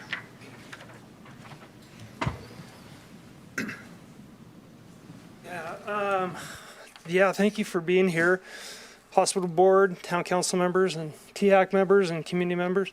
It is a auspicious day. I hope we can come together and make a solution. I just wanted to touch base. I know it's going to be a lot of information for you, but touch base on some of the items that, from our perspective, that make our partnership unique and probably going to contribute to the success if we can get there. So essentially, I want to talk about homelessness as a community-driven, all-hands approach. Everybody in the room collectively can do it. We can't do it alone. No single agency can do it alone. There's a lot of examples of that I'll point out in a minute. But here we have the county, the town, NGOs, the hospital, stakeholders collectively making up THAC, all coming together for one solution. That's where we're going to find synergy. That's where we're going to make a difference. And that's where I think we're going to be successful ultimately. We have that framework in front of us today. The decision you have in front of you is kind of driven by data and a bunch of reports I'll talk a little bit about in a minute. So the examples of what right looks like: successful joint partnerships, the League of Cities, California State Association of Counties, and NACO, the National Association of Counties, all kind of agree on this shared model of contribution. It could be a task force, it could be joint strategies. Some of the communities outlining successful implementation of this are listed here. The mayor and the chairman of the Board of Supervisors for Sacramento County was a great example of how you can come together to quickly solve some of the homelessness problems. Are they going to be solved forever? Are every single individual treated, with all of their needs met? Absolutely not, but it's a step in the right direction. Next slide, please. So working together, we can create grant and partner funding opportunities. This includes B-CHIP grants, HAP grants, and new changes to Medi-Cal billing that will allow us to make the partnership sustainable. You saw the $1.4 million ask. That's a one-time ask. We're all going to contribute. We hope to get it off the ground, create the pilot, see if it works for our community. Adjustments may be made. Most importantly, we need to find sustainable funding sources, and those are going to come through grants on every level. While pushing in the same direction and bringing our organizations together, we'll have a greater chance of pulling some of that funding down for our community. A lot of data and analysis has been brought together, and we can't underestimate or second guess the amount of outreach that's occurred. There's essentially 4 years of planning that's gone into it. Some of the data-driven elements I've listed for you here: community surveys, the gap analysis by Bowling Business Strategies, your own housing element, and then of course the Tahoe Truckee Regional Homeless Action Plan that's in front of you. There's also inside those documents the kind of a compendium of documents that outline the direct cost to our community. And so I think when we talk about what it costs us and how much we're going to contribute, the $1.4 million will be quickly eclipsed by the direct cost that we all feel by serving this population. I think the right thing to do is to handle it in the way that we're proposing here, create a pilot navigation center, try and find sustainable funding, figure out what works and what doesn't work, and then try and reduce that overall community cost to leave those local dollars out of our general fund here for local needs. It's been talked a little bit about kind of this balance of action and community input. We understand that there's a lot of voices in the community. We saw that throughout 2024, certainly in 2025. We also heard clearly from a THAC perspective that action needed to be taken immediately to get our unhoused friends and neighbors in that population out of the cold, out of the elements as soon as possible, and hopefully before the winter sets in. So when you talk about the waiver and the superior jurisdiction required to fast track the navigation center in, that's a key element for us, because if we don't, we're going to be pushed into February or March, where the critical months of need for our local population will essentially have slipped by, and we'll be back into another year without that needed services and shelter. We do want to recognize that it's a unique solution in East County. The county is willing and able and flexible in its approach to this. That's why we're talking about taking on the contract with VOA and handling some of these services in a direct manner to try and fast track it. We're willing to be flexible. We're willing to work through the process. And I'm happy to say that my colleagues on the board are very supportive of the elements that are included in your plan here tonight. I do believe we are building opportunity to build a framework of cooperation. It is a start. There will be bumps in the road. We're going to have to arm wrestle over differences. We're going to have to understand how to get through problems that arise. It's not going to be a perfect solution. But today somebody kind of raised their hand and said, but wait, it could actually work great. And I'd like to believe that. I've seen other things in Truckee work just like that.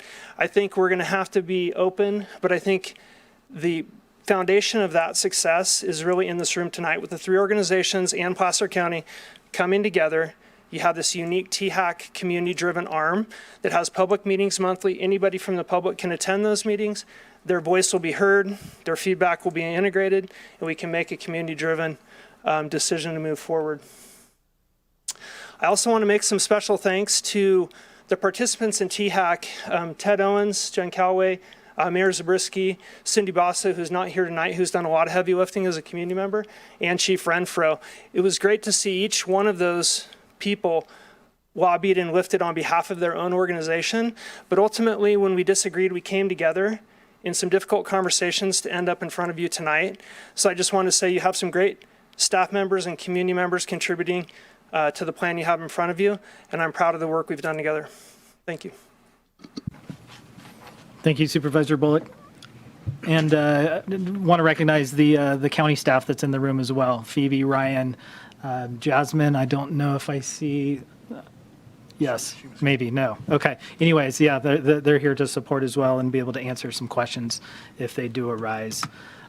So as of 2:30 today, we had 19 written public comments that we received. 16 were in support of the one-year pilot navigation center, and 3 of them were in support with the vision and the mission, but have some concerns about the inefficient processes, the operations, the neighborhood impacts, with a high level of interest in the details of what a good neighbor policy means and how that really looks. And since then, I've seen probably a half a dozen more come in that I have yet to read, but that was since 2:30 today. So with that becomes recommendations.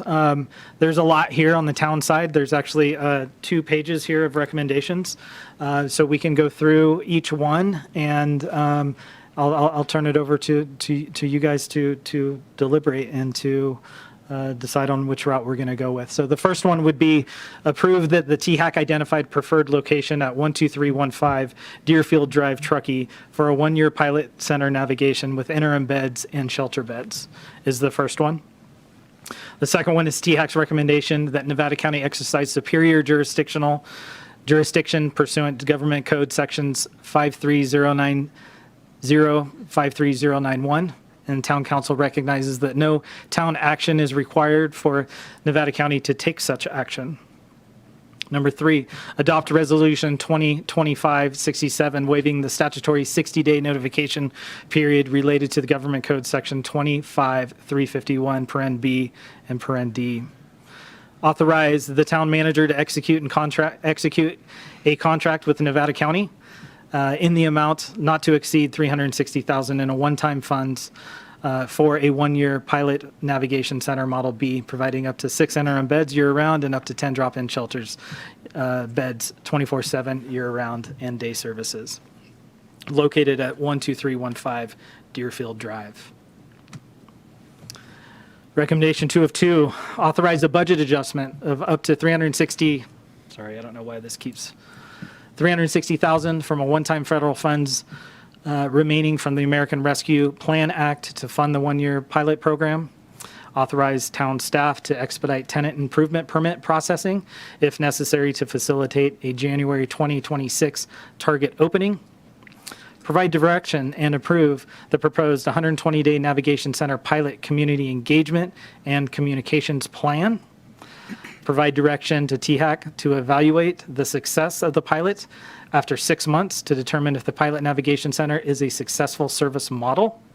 And last but not least, provide direction regarding a call to action for THAC to raise additional funds to support the pilot program and prioritize developing a long-term sustainable funding source to support the continuation of a pilot navigation center should it be extended after the pilot period based on success of said pilot. That was a mouthful. Mayor, how would you like to do this? Would you like to go through this, each one for council? Because these are obviously, these are council recommendations, and then Tahoe Forest Board has their recommendations. How would you prefer? Let's go ahead and hear the hospital's recommendation. I believe it's a duplicate of one of our 9 recommendations. Yes, it is. Obviously, the Board of Directors of, what a blackout. I can't bring this guy anywhere. I'm not touching anything. You're doing it. I'm not touching anything. I'm sitting next to a police chief. I'm not touching a thing. Obviously, the Board of Directors of Tahoe Forest Health System does not have any jurisdictional authority over land use, and that's why the town council's recommendations are so lengthy.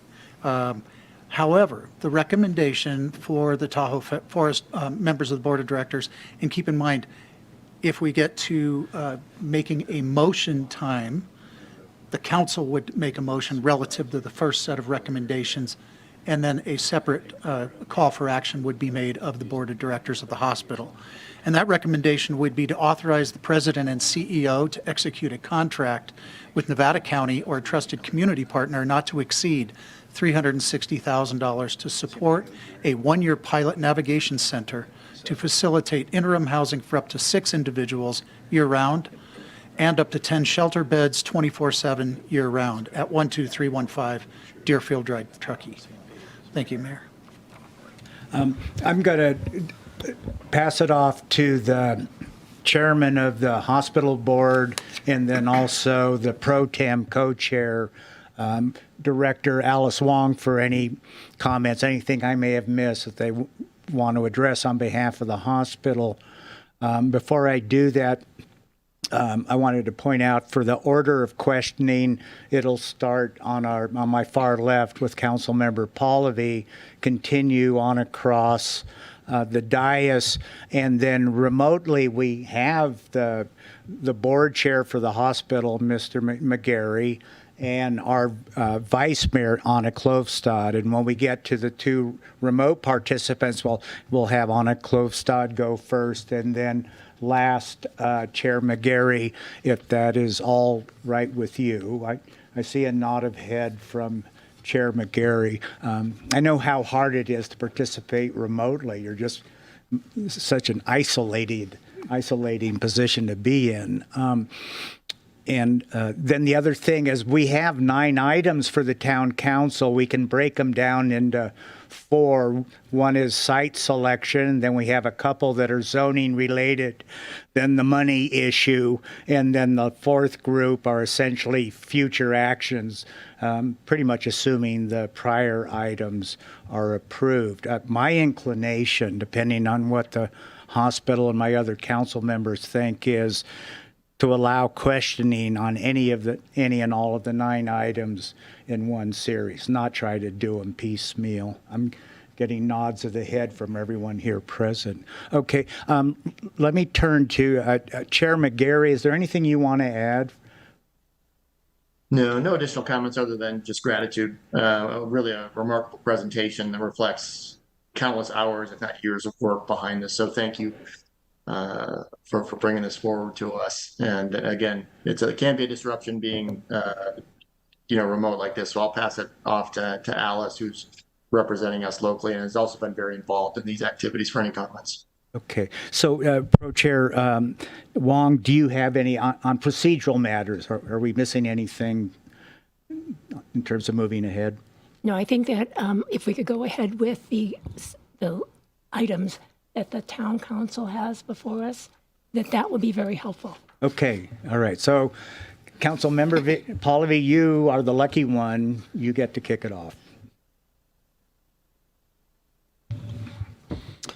Thanks, everybody. Thanks for being here. Excellent presentations and just really good information, especially from Volunteers of America. That was my first time hearing from your entity, business, organization. So thank you. My questions, I think, are going to be maybe very specific to some of the planning issues before us. And then I also have a few questions from the county. So depending on who from the county is going to be helping us out, you can step forward or be ready at some point soon too. But who's answering questions on like the actual building, like the physical building? Does it currently have sprinklers? So I'm just going to get really down in there right now. Sorry. Shauna, are you able to answer that? As far as I have not been inside the site. Nobody knows if it has sprinklers yet. So that's a kind of a cost. Maybe Hardy does. The pictures show sprinklers, at least on the first floor. Okay. So we're good there. There's one box checked on TIs. Supervisor Bullock, did you have anything to add? Nope. Excellent. Thank you. Nice to see you, sir. Okay. Great. We'll just keep going. So for also those in the audience, Town Council has an opportunity to ask questions of our staff on these topics beforehand. We ask a lot of the questions, so I'm not going to repeat a lot of them. They are posted in the public comment section of tonight's meeting as well. So if you hear us, like I'm about to do, refer to some of the questions that were asked prior to the meeting, that's what we are generally referring to. And so I asked a few questions just sort of regarding the specific action on accelerating the permit processing timelines. And we got some answers back that there are about 10 to 15 TI permits being reviewed, excluding fire sprinkler. And I guess my question just from town staff is, what should this need to be expedited? And I think it said very clearly in the staff report that under normal processing times, expedited processing shouldn't necessarily be needed. So just what kind of delays to other projects or other permits would we anticipate if this project had to go faster, A, and then B, do we have an opportunity to ask applicants who are in the review process to be a little bit more sensitive both to what we're trying to accomplish tonight, but also to costs that are real on people who have permits already in the queue who were unaware that, they may or may not be treated in a timely manner? Do we have a way to say, hey, do you mind if, this other permit takes priority over yours because maybe your rent isn't starting for 6 months or something like that? How would we handle that, I guess? And would we even inform other permittees that they weren't necessarily being treated in the manner that we would normally be treating them? So lots of good questions. And when I put together the response from the written questions earlier, and have a complete answer for you because it really depends on when the permit comes in and what's already in the queue at the time. But just big picture, we do process tenant improvements concurrently with other projects such as single families, deck repairs, things like that. So even though we call it a queue and people think of that as linear, we sort of have boxes that we put them in so that there's concurrent processing happening at the same time. So if a tenant improvement project comes in and it's complete, yes, it's going in the queue, but it's going in sort of the tenant improvement queue so that we can review those and work on those while we're still working on other things. If we're at a point when it comes in where we have, a lot that we're working on, then we might pull in our third-party plan review to try and help with that. But generally, we're not notifying other projects in the queue of, what's happening unless we're going beyond sort of that goal turnaround time that we have. Like, if we have capacity, we might call and say, hey, we're taking a little bit longer to work on this permit because of these things. But generally, if we're still within our review timeframes, we don't have to do that. I think, given that we're talking about having this come in at a time where we're not as busy, the hope is that we won't have to slow down significantly or noticeably at all, that we'll be able to sort of manage what we have, because a lot of the tenant improvements that are in right now are pretty far along in the process and should be wrapping up. And we haven't heard any significant new ones sort of on the horizon at the moment. So I think that shows that we should be able to adapt and not have a significant impact. And just process it normally, and that Yes. theoretically is fast enough to get to the deadlines that were being met, depending on, of course, the efficacy of said application. Yeah.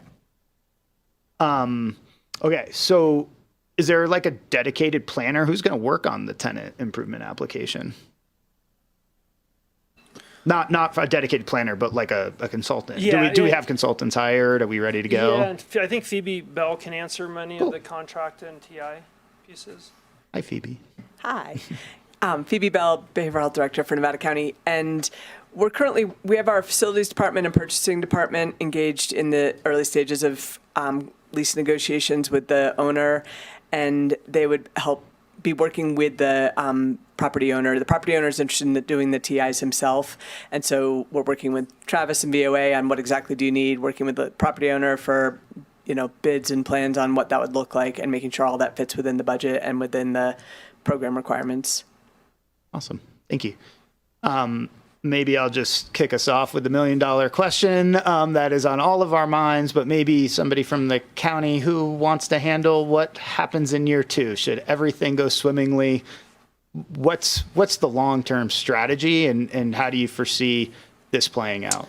Yeah, it's a great question. It was part of the expectation management that I personally have been talking a lot about. We would dig into that as soon as we kicked it off.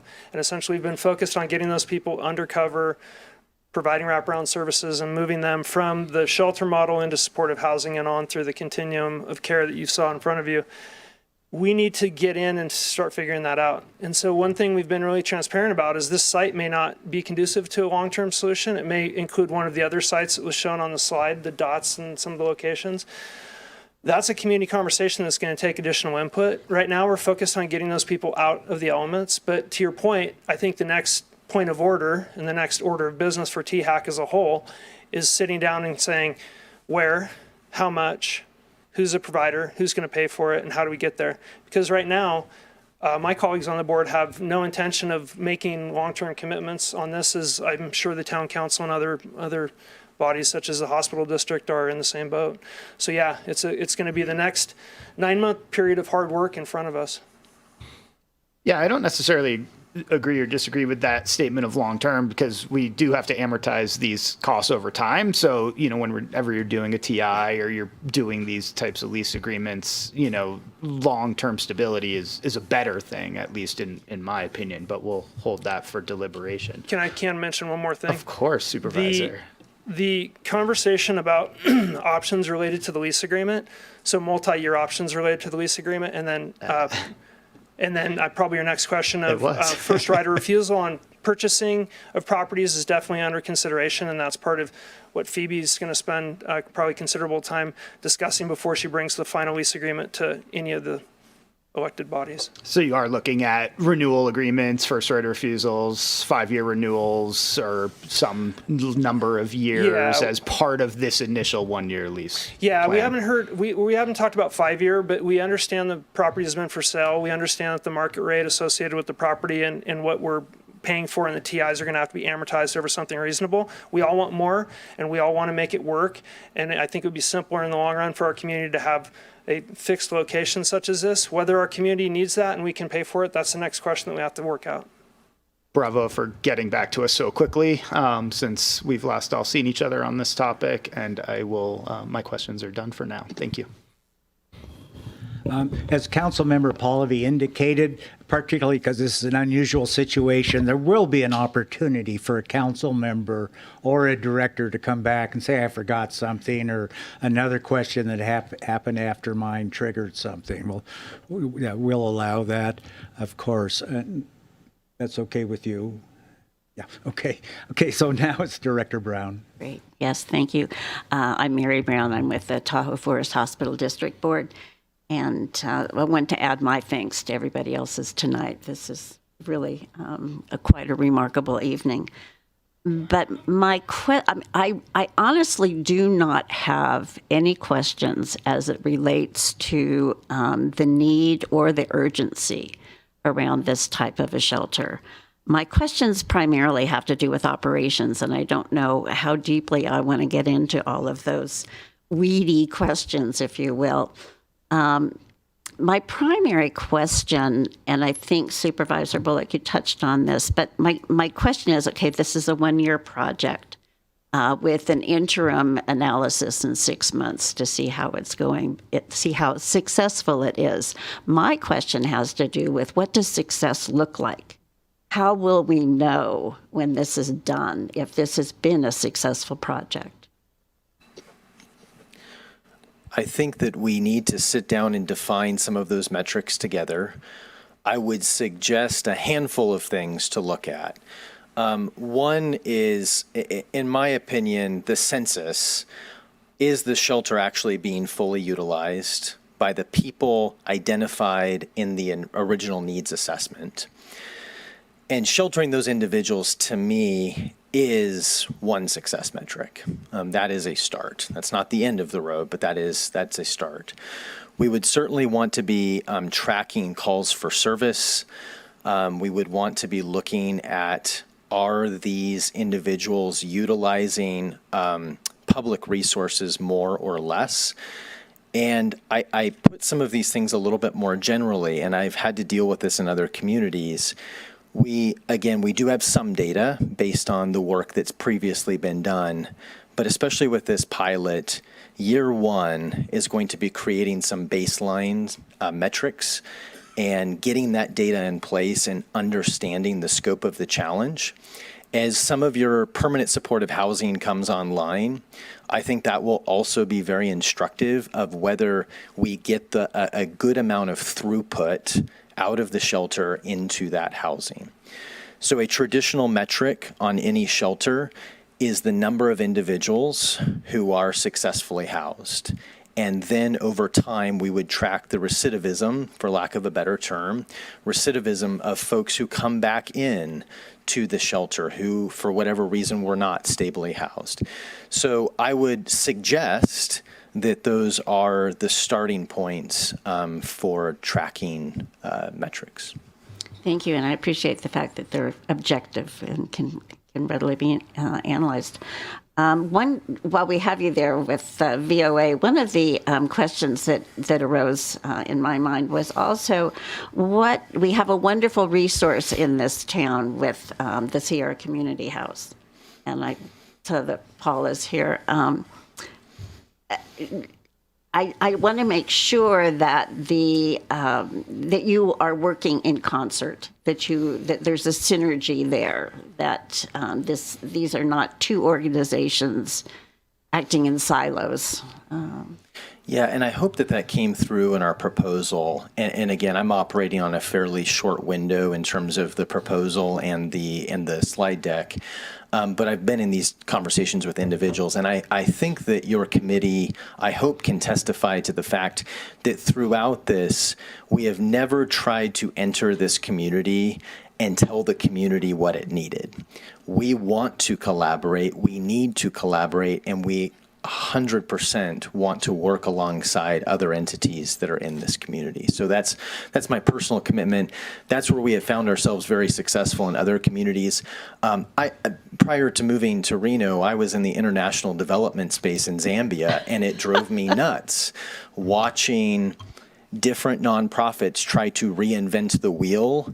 And so I am very much about efficiency, and I shared this with one of the colleagues earlier. Ultimately, from VOA standpoint, and I think this is one of the upsides of being a nonprofit, our North Star is the client, and number 2 is the community. And so ultimately, even if somebody else does a portion of the services, even if a portion of our grant goes someplace else, ultimately that's our North Star. And so that's what we come back to. And so that's our commitment to the other entities in town. And while you're there, I want to put on the healthcare hat for a minute and ask what kind of experience, and I'm sure it's large, VOA has had with mental health and substance use disorders. Yeah, so we're in the process. We want to better, I think that's a piece that VOA over time that we have lost the middle of that continuum. We have a lot in the housing space. We have a lot in the shelter space. We do have a lot of case management. Down in one of my programs in Reno, I do have a mental health counselor on staff. I would actually plan to rely on her some in this particular instance. She is licensed in substance abuse counseling. We don't currently operate sobering centers or detox centers in this particular region. But in terms of our experience, and I think that anybody who comes and walks one of our shelters, we are very much experienced of helping to coordinate the care for those individuals. And a huge percentage of our folks in our shelters have severe mental illness or substance abuse disorder or a co-occurring. And again, we all know that that's a very hard thing to unpack. The other thing on the medical front, if I may, that we are starting to see and that I think will be a great discussion with the hospital in particular, is we see more and more people who come in who can't do their activities of daily living. Very challenging. Our staff are phenomenal at moments keeping me up at night because they blur the line of probably who should be allowed to come in. But that's definitely something that we're only going to see more of when you see a senior population. So that's the start of an answer. We certainly collaborate closely with the mental health and other healthcare entities and collaborate. But we do have some of that in-house as well. Thank you. Just to add a little bit to that, I think one of the great things about the collaboration that's behind this project and the partnership is that they exist into your original point of not replicating services that already exist. It's leaning into what do we have in place already, and then what are the gaps that we need VOA to fill. And so specifically around mental health or substance use services, the county has robust services in those areas, and the goal is to link people to existing services versus replicate them. Healthcare services, like what are the hospital services that we need to link people to better and have case managers who can help get them to appointments, make those appointments, braid the resources together. Sierra Community House has all kinds of food services, case management services, whatever it might be. How do we use what's here and not pay twice for the same services? Thank you both. And to just echo that, we've been very successful with Washoe County at the Nevada Cares campus. The county provides the behavioral health services, and so we work closely with them. Thank you. Councilmember Henderson. Okay, thank you. Well, thank you everyone for being here tonight. I have just a few questions. I'm going to keep it short because I'm sure there's a lot of public comment. There have been multiple channels of community outreach meetings, newsletter, radio, and more, but I know some of the public comments we've received have maybe been a little less than thrilled with all of the public outreach. So could you just provide a little bit more color on all of the public outreach that has occurred? And Supervisor Bullock, maybe just reiterate how community members can continue to be engaged if this happens to move forward tonight. Yeah, thanks for the question. It's valuable. It's valuable time in summarizing that. It's an important part of our community. I think from my perspective, from 2024, we had, and this is off from memory, so I don't have it in front of me, but maybe 18 different touch points, newsprint, radio, media, in-person meetings, Board of Supervisors, public notice meetings of the town council in advance or precursory to the construction of the THAC group. Once THAC was clearly established, I want to say in March or April Then we had regular monthly meetings, were noticed public meetings, just like any noticed public meeting. We've done targeted outreach in different areas, one of them being the area in Donner Lake by the subject property. Those have been direct outreach. I think Shauna's done 2 or 3. You've walked the neighborhood once. We've had 1 outreach meeting. And so that's essentially what we've done to date.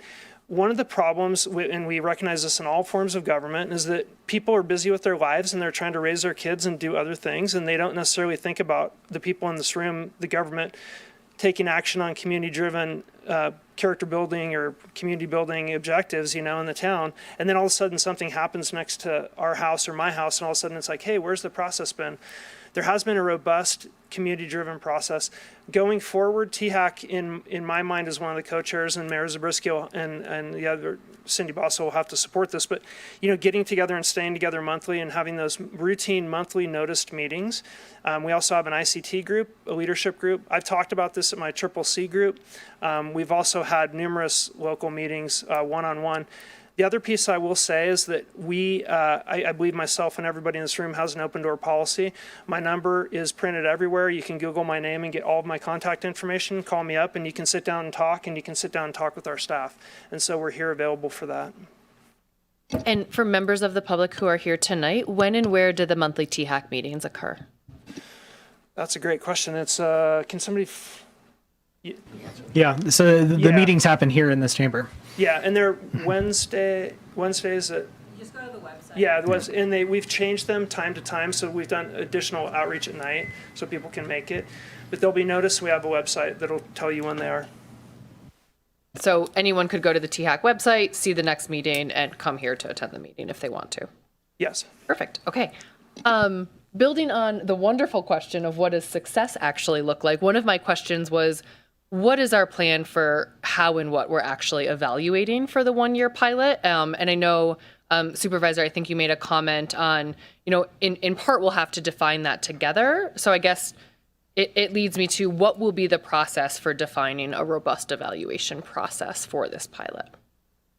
I'm going to let Travis and also Phoebe jump in there, but from my perspective, I think it would include any of the above metrics we've talked about, moving people from the homeless sector into supportive housing and supportive beds. We have supportive beds coming online.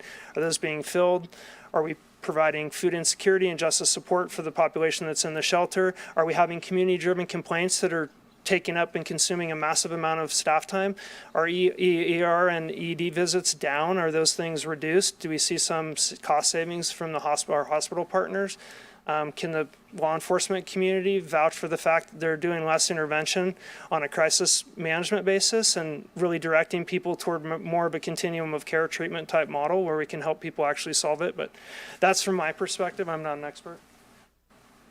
And while they're coming up to the podium there, we do track all contacts that we have, and we do identify folks that are unhoused and are needing services.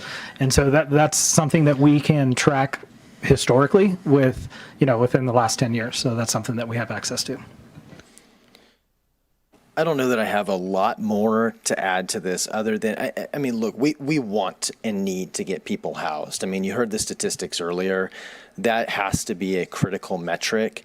I think part of the reason why I'm hedging a little bit in my response here and why we need to hear from the community and from THAC about those metrics of success is sometimes what will happen is we will set an arbitrary number on housing. And I've watched this happen time and time again. And then the right housing is not there. And I think putting myself in the shoes of one of our case managers or housing navigators, even if there is an empty unit, a lot of landlords are not wanting to directly rent to some of our clientele. It requires building relationships. It requires building trust in the ongoing services. And so, but I can't really emphasize this enough. We've got to get people housed. But I also would like to work with the community on developing more of what I would call a well-being score, kind of that, how have we actually helped improve the health and well-being of this individual during their time with us as well? No, those are great. I think the only things I would add is, that original continuum you saw, this is a piece of a continuum. It is not the solution. This will not solve all things related to people experiencing homelessness. It is a piece of the picture. It is a piece that keeps people hopefully from dying on our streets in Truckee, most importantly. I think secondly, this is a key thing for the THAC group to grapple with. It's the responsibility of us collectively to define what does success look like for our community, what are the metrics for each of the steps along the process that we need to implement eventually, and that's town staff, hospital staff, community partners, county staff working together to define those things. And once that's defined, and if we get into the pilot, Chief, is the intention that an update on those metrics would come back to council at that interim period? Yeah, I envision probably a few presentations on how the process is going above and beyond the 6-month check-in. Thank you. Last question, because we've talked about sustainable funding, or right now the lack of sustainable funding, really, and I know grants have been mentioned a few times. Are there specific grant opportunities that are already being looked to for future that might be able to be leveraged, recognizing the grant landscape changes all the time? Are we looking at federal grants? Because there's a lot happening with the federal administration that could influence whether those are available in the future, state grants, others, just kind of an overview of the lay of that land. Yeah, I was and talking to Ryan, and Phoebe can probably mention it. The grant landscape is highly volatile at this point on the federal level. But yeah, there are a number of grants. Phoebe, do you want to describe the type of? I mean, we're constantly looking for them, and it's our community hope to bring forward other grant pieces. The connection is, and Ryan describes it well, is that the project and the grant have to intersect in a timely way. And so if we can't capitalize on grant funding that comes toward us, then that passes us by, that grant gets used elsewhere, and then our community loses that money. I would like to think, and just from my perspective, and I'm not an expert in every piece, but if we had a pilot navigation center model that was up and running and operational, and it was meeting the needs of our community, and a grant came along to intersect it in that open period window, that we may be more successful than a community that's not shovel ready, that doesn't have any infrastructure, doesn't have a project, and doesn't have the will of the community, and then we will certainly lose the grant opportunity at that point. Thank you. That's it for me, Mayor. Let me go to success. What I understand on the measures for success so far are the impacts on law enforcement, the impacts on emergency health care, and maybe other hospital services, like when people are released from surgery, having a place to go, and then the housing outcomes. And so the police chief just told us that the police department has records going back 10 years to assess how much of a demand on services homeless have created. Does a hospital, Ted, have historical records that identify homeless people, so we already would have a baseline, or not? Or do you know? I do not know. We do have staff that is here. Would that be Katie or Trent that might be able to answer that? I need you at the microphone, though, to do it. Please, thank you. Yeah, and the question is, do we already have hospital information that would identify usage categorized by homeless? And Katie, if you would, please tell us your name and your role in the ED. Katie Lamb, I'm the manager of the emergency department at Tahoe Forest. We do track our homeless contacts through case management. The hospital is actually mandated by the state of California to provide certain services to our homeless patients who come through the hospital. So they track contacts, what services they were offered, and what their eventual disposition was, as well as how much time they spent with each patient. Okay. So given all the variabilities from one year to the next you probably experienced, we still have some data that would allow us to make some kind of comparison to what happens if we go ahead and approve a one-year pilot. Yes, I think there's room for improvement of our tracking. I'd like to see us it become more robust. But yes, we do have historical data that we could compare against. Okay, thank you. Can I add one Sure. piece to that? I think it's important to just note that there's the people who get served by this project, and it's relatively possible to track during the times of their involvement. Are they arrested? Do they go to the hospital? Do they do it at rates different than how they did it prior to being involved in case management and stable living environment, et cetera? And then there's sort of the background world of more people may fall into homelessness as health insurance coverage disintegrates, as food supports disintegrate. There may be more utilization of services, not because the people getting this service are getting failed by it, but because the economic situation changes, for example. And so it's where this kind of data gets a little bit tricky to sort of hang your hat on. Exactly. Right. Yeah, no, I appreciate that. Yeah, there's a lot of variables that could skew the analysis. And there's been a question about personal safety that's come up time and time again. The idea that the homeless will increase crime or either property damage or affect personal safety. There was a slide on good neighbor policy. Is that to address that risk? And could you briefly summarize that again for me, Travis? Yeah, that's a portion of it. I mean, we think it's essential for the success of the project to make sure that the project works for the community that's around it. And so those policies are just sort of the starting point for that conversation. I think last night I committed, I believe VOA and some of the other members need to be meeting with that community on a monthly basis to start with, hearing how things are going from their perspective, hear those concerns, which are sometimes a feeling, right? We also want people to feel safe. So I understand that. So the Good Neighbor policy is a piece of that. I think also from a safety standpoint, it is some of those policies and procedures, the expectations that are set for the individuals that are engaging with those services. So again, no weapons on site, no drugs or alcohol on site, those bag checks, and again, the behavioral policies that are in place to ensure the safety of everybody on site. Okay. Maybe a related question is, which I've repeatedly heard, is why does this cost so much? Yeah, so I think if you look at the proposal and the document, and this is a unique community, the cost of living here and the wage rates, I mean, I thought that I was aware of the wage rates here. And as we were looking for the site, the Taco Bell there is starting wages at $21.50 an hour.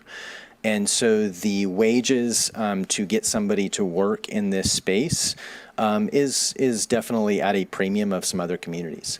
This is also of an awkward scale and size, and there are pros and cons to that. Some of the pros are it will be much easier to measure the data and look at some of the results, whereas in our 549-bed shelter, we have so many different groups of people and different reasons for coming into homelessness that it is sometimes hard to figure out exactly where to put your finger on some of the causes.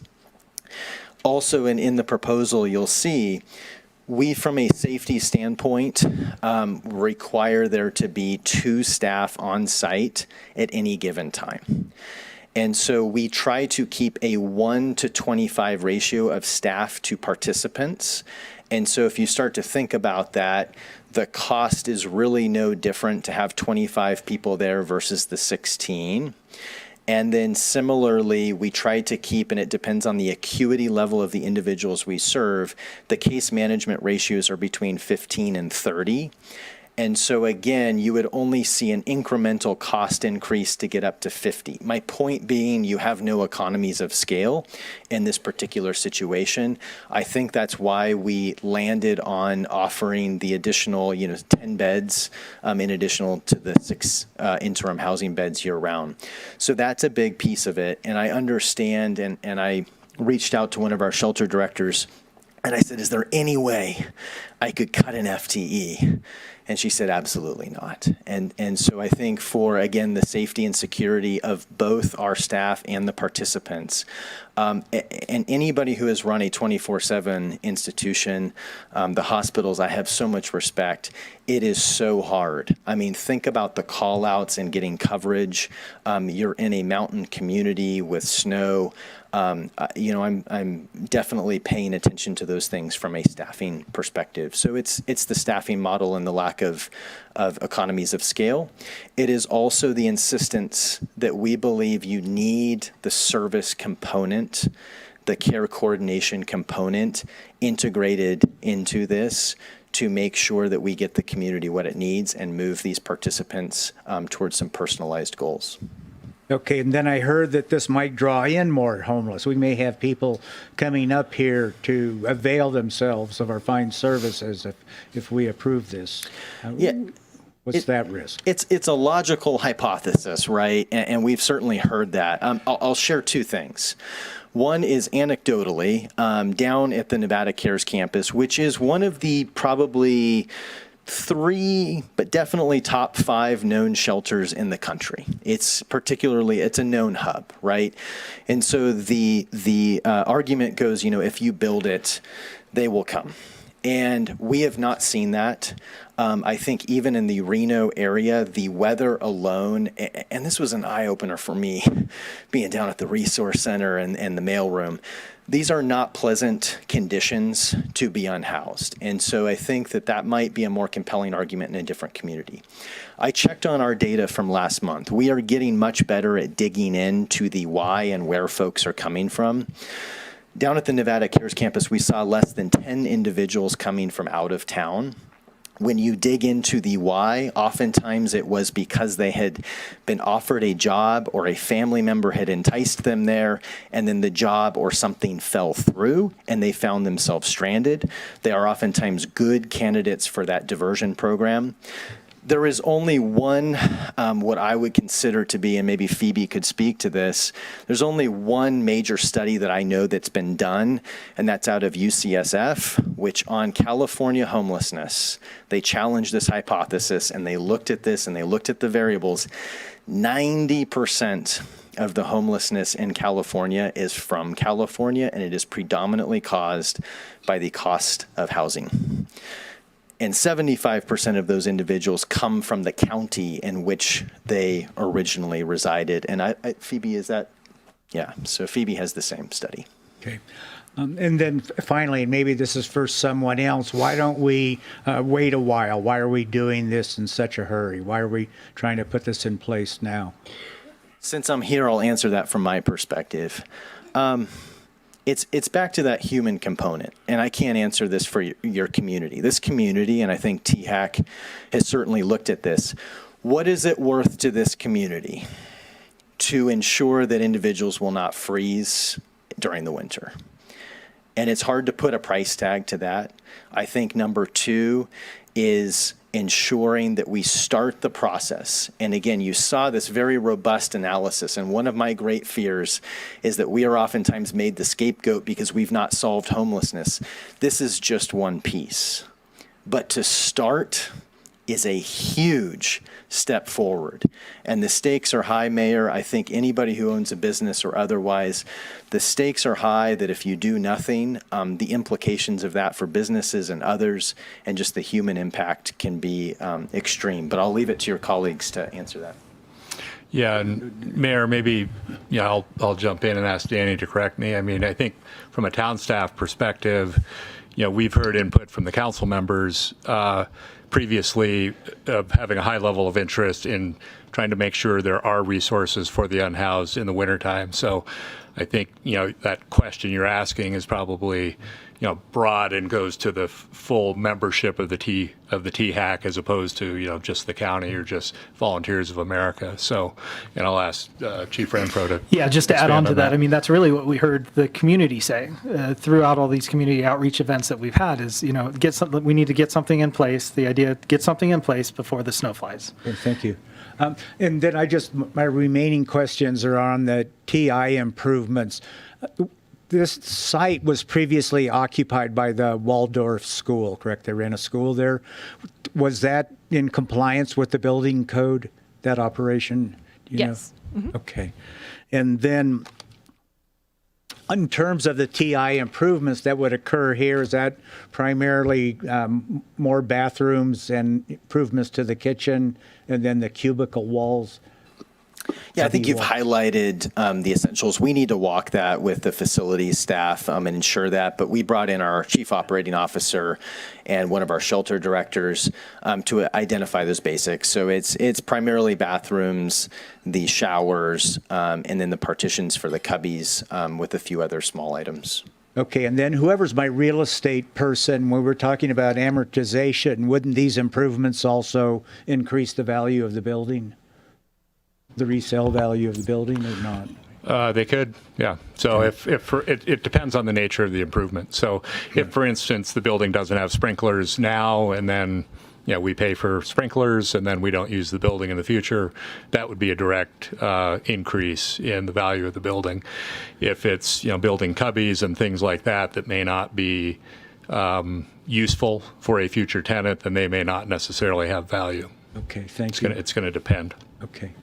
Before I pass it on to our pro tem chair, I wanted to mention I have been involved in looking for a homeless solution for probably about 5 years. I was on the THAC committee, and then I've participated in the meetings. I've gone and looked at the various locations being proposed for a site. I've spoken with people who have many concerns and questions about it, and heard their arguments and reasons for not having a shelter or having it in a different place. And I've heard many proponents. It took me a really long time to try and list all the facts and opinions I've heard. But I'm mentioning this as a disclosure that I have learned a lot more information than what I'm hearing before you tonight. And in terms of the town being part of the THAC endorsements, those have been staff that has joined into the recommendations and not me or any other council members. Primarily because I'm going to be one of the people up here who has to make a decision tonight. So with that, I'm going to now pass it on to our co-chair, Wong. Thank you. I've been part of the THAC since its inception, and I'm really excited to see the people that are interested in helping our unhoused neighbors. I think that in the past, we've had mostly volunteers. We've had a resource center based at churches in which we provided food and shelter and clothing. But again, it's something that continues on in this community, and we can't necessarily rely on volunteers to come every time we need somebody. So to be able to have a resource center, such as in our pilot study, is going to be very, very helpful to us, not only to shelter our neighbor, but also to collect the data to see what is it that's needed in this community. The concern I have has been the staffing, and I think, Travis, you've addressed part of that. I think that will always be a challenge up here. It's a challenge sometimes at the hospital, especially with the weather that we have. If they're not here, we will probably have to house the help in order to have them here for the next day. My question to you is, as you're staffing, how you go about doing that. And then my second question is, you have two different groups of people. You have the interim housing group that have, for whatever reason, don't have a place to stay.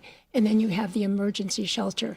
I'm not sure that they still have the same values and the same directions. And how do you handle both types? And how do you engage them yet separate them? Yeah, so I'll start with that piece and then we can back up to the staffing piece if that's okay. So what we would envision in walking this site is the interim housing beds, those cubbies, would be in a separate area. And we've definitely seen this at our other shelters where you start in essentially a cot or a bunk bed. You have a less privacy, less space. And then the idea is that that would then be a step up into that other space. And that comes back to the case management of the personalized approach of what works for that particular individual and making sure that they continue moving on through their goals. So it's not perfect having it all in one site, but we certainly have seen that success by just having a different area that has a bit more privacy. You've got a locker right there. it starts to feel like your own space. That can be a very special thing to those individuals. So that's different. To the staffing, and then if there's any follow-up there, certainly happy to answer that. Staffing is certainly what is keeping me up at night, right? And so this is going to need to be a collaborative effort. I put that in the proposal. We are going to need help as we go out and we look for these individuals. We certainly have staff internally within VOA. We currently have 500 staff within our organization. 250 of those are in Reno. And I can draw on those to a limited respect in terms of the initial ramp up, especially the expertise. And we may find that some of those individuals may be able to help us and come up the hill. But we would primarily be hoping to recruit from within this community, especially for the leadership posts. But it's going to be a matter of advertising the positions, both online, in person, working with community partners, community college, you name it. We are going to work with our HR team to be looking at all of those avenues. Because certainly that is going to be key to having a sustainable place for our unhoused. Because if you can't have regular staff, then it's going to fall apart. Absolutely. Yep. So Agreed. Yeah. Thank you. Thank you. I think that's all my questions. Councilmember Romack. Thank you. Some great questions. Just two more quick ones. And I know staff answered this in advance, but just to cover again, I know council is being asked to utilize ARPA funds, which I believe might have been previously earmarked for something, but staff is fully comfortable with us using those funds at this time. Yes. Okay, thank you. And just a quick question, Travis, appreciate the detail on the good neighbor policy, but I'm actually going to turn to the chief. I know some of our questions from community members were related to that.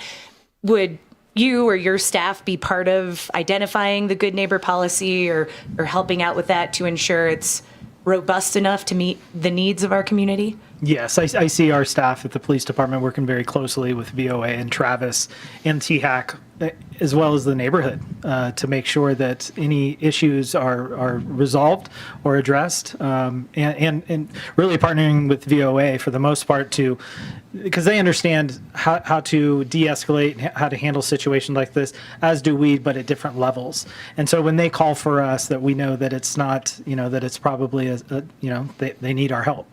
And so working from that baseline and really addressing those concerns right away is going to be key. Great. Thank you. That's it. Dr. Chamberlain. Yes. Much of the work that's been done so far in this discussion tonight has been Truckee-centric. The Tahoe Forest Hospital District serves a much broader area. For instance, I live in Tahoe Vista, and from time to time in hospital deliberations, I feel like I'm representing everything from Kings Beach down to Tahoma. I'm just curious to know if somebody in that area needs services, are they going to be able to come here to Truckee to avail themselves of it? Yeah, I'll let Phoebe probably jump in, but Brown Bear Studios has been open for about a year, which is a Placer County resource with 14 supported beds and shelter operations, and then also things in El Dorado County as well. But I don't know if somebody wants to jump in and talk about the shared. Yes, they will be accommodated in Nevada County and at this shelter. Yeah, and I can just jump in there as well. So part of the funding request is from Placer County of $75,000. So as Supervisor Bullock did say, they do have the Brown Bear Studios there as well. But this funding request would allow, obviously if approved or not approved, but this would be an opportunity for folks on the Placer County side to get housing if needed. Okay. And then one other question. Are the backers of these programs exposing themselves to any uninsured costs if property damage, personal injury occurs from these residents? How is that going to be handled? Go ahead. I've got part of that question. So Volunteers of America, we do, and it is included in our proposal. We do carry liability coverage.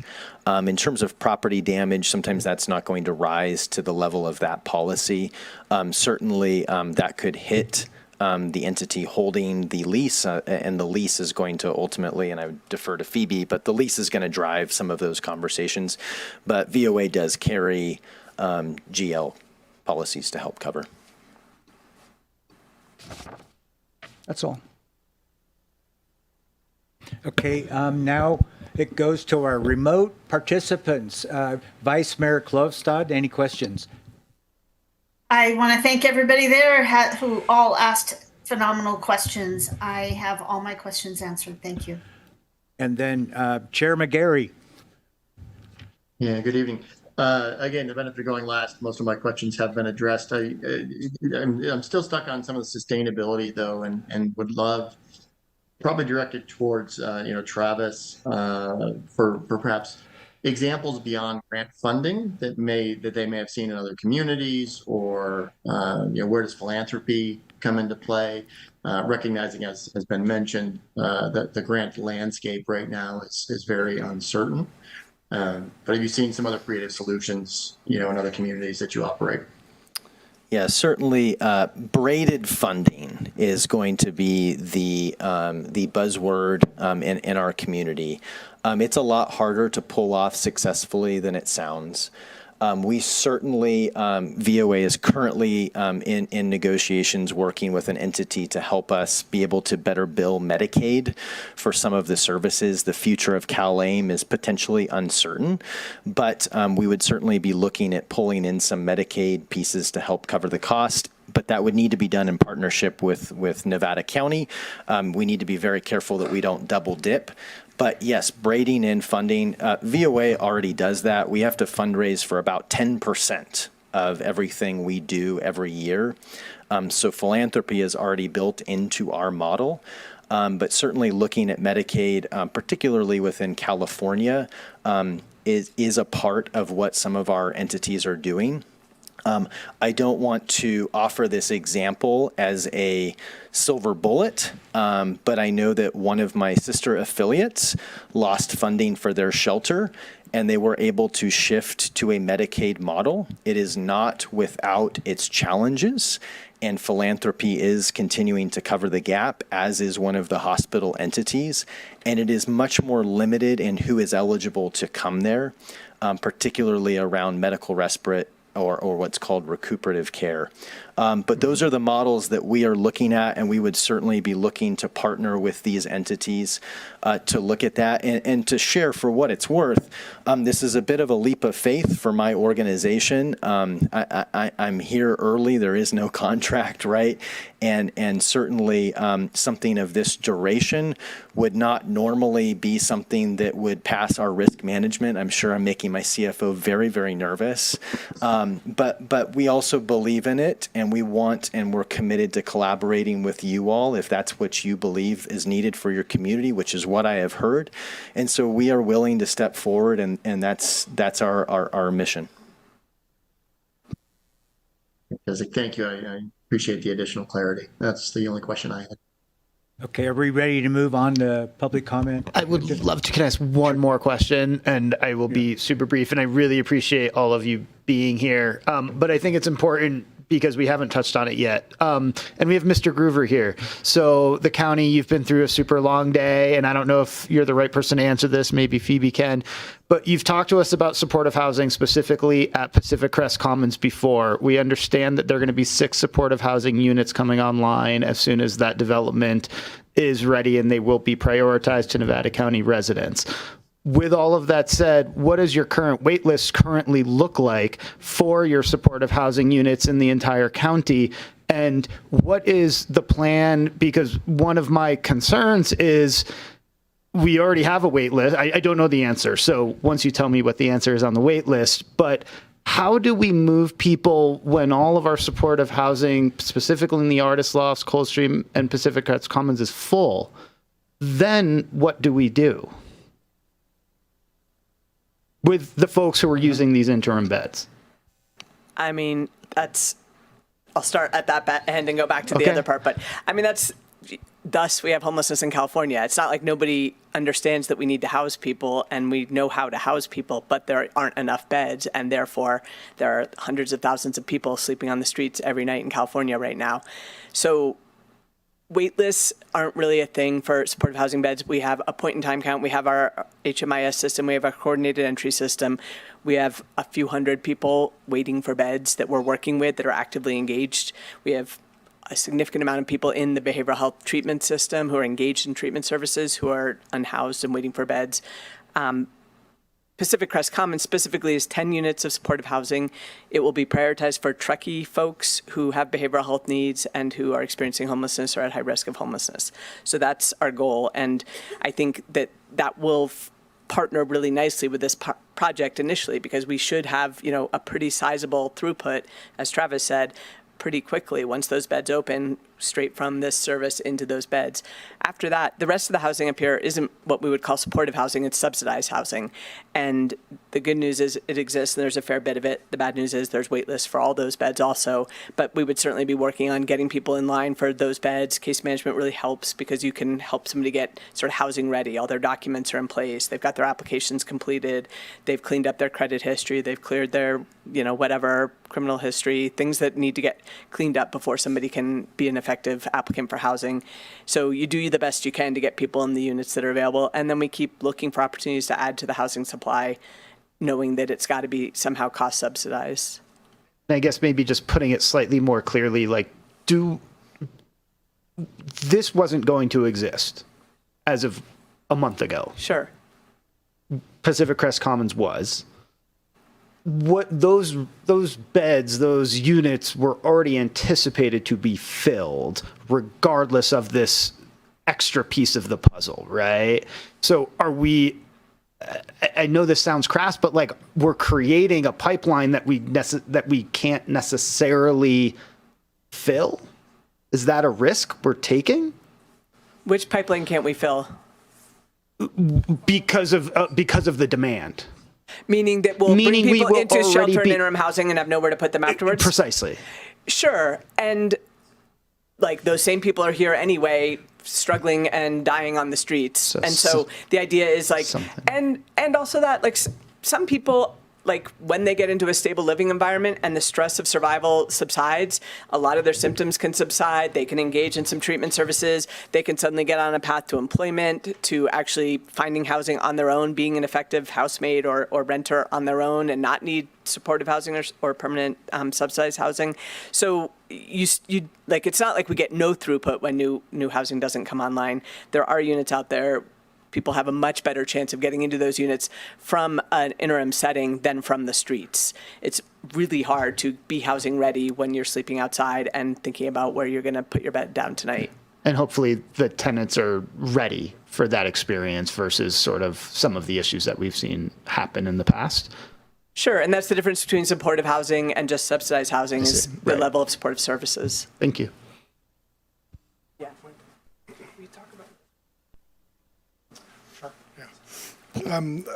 A couple points since you called on me. So this project specifically, Ryan Grover, Health and Human Services Director for Nevada County. This specific project wasn't necessarily envisioned even a month ago, really. 3 weeks ago is when this really started becoming real. But it was a known gap, and I'd call back to Shauna's slide around the spectrum of need and the navigation center being one piece of that spectrum. So it was something that has been a priority for TFAC and is a known gap. I will add additionally, as Phoebe said, it's a real constraint, the lack of availability of housing, and as Travis said, that's a core underlying feature that creates homelessness. What we have as part of that TFAC plan is an analysis of the need for permanent supportive housing in the region, and that number was 44 units of permanent supportive housing, and with Brown Bear Studios and then with these 10 units, that's 24 out of the 44 units. That's actually pretty darn good in terms of penetration rate for permanent supportive housing, even when compared to Western Nevada County. So just a couple points. And also, permanent supportive housing, people have to be engaged in local services. That's not something that's come one, come all from any community. That's somebody who's going to be identified by the behavioral health department to be placed in that unit from the community. Yeah, and Thank you. Yeah, and Mayor, sorry to interrupt. Sounds like we're having some video issues. I believe that maybe the questions from council and the board members are close to being wrapped up. Staff is suggesting we take a brief break right now, let people use the restroom, and make sure and get our video issues solved. I think that's about where we are. Are there any last questions? Okay, what we're going to do is take a 10-minute break. When we come back, we'll go into public comment.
Okay, if everybody could take their seat, the meeting is now back in order.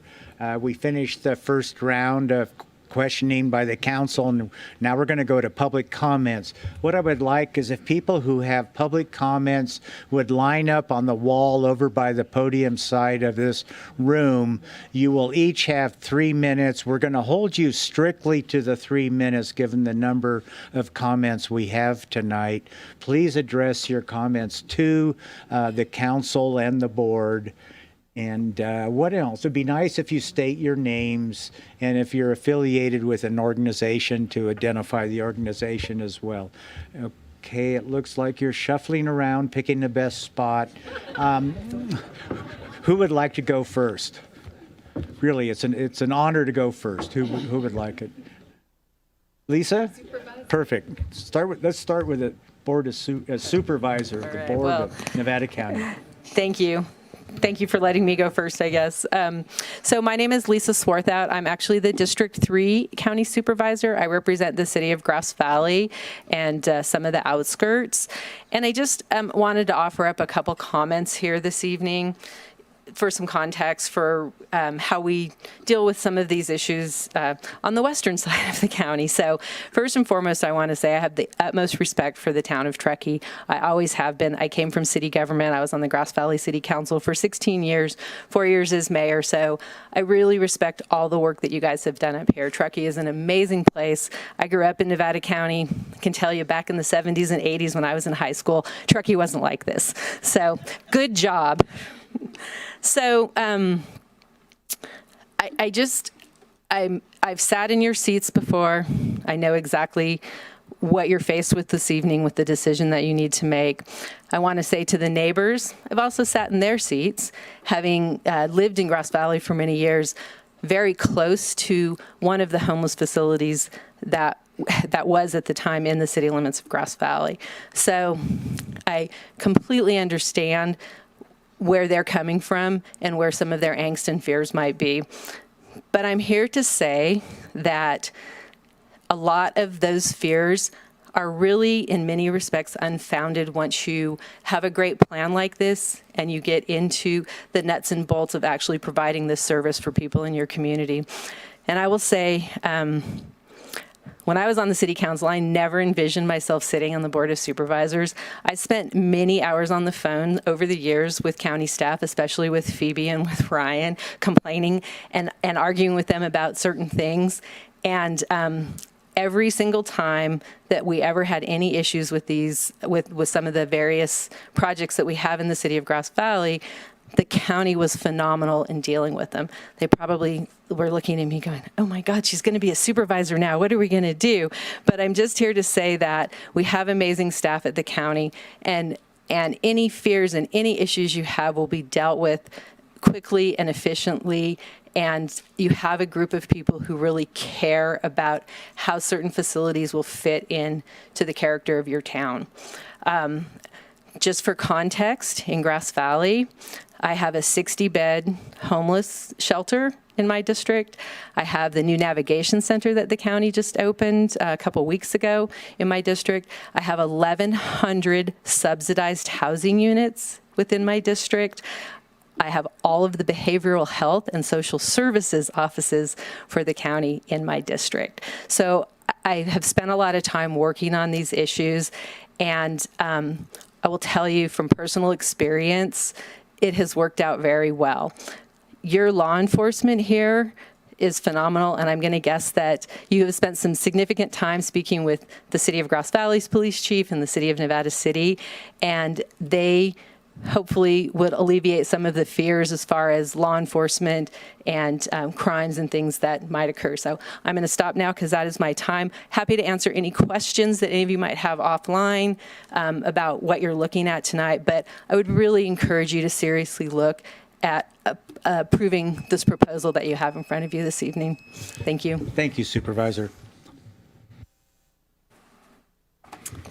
Good evening, board members and council members. My name is Allison Schwedner, And this evening, I'm representing Placer County Health and Human Services as the Eastern Placer County Health and Human Services Liaison.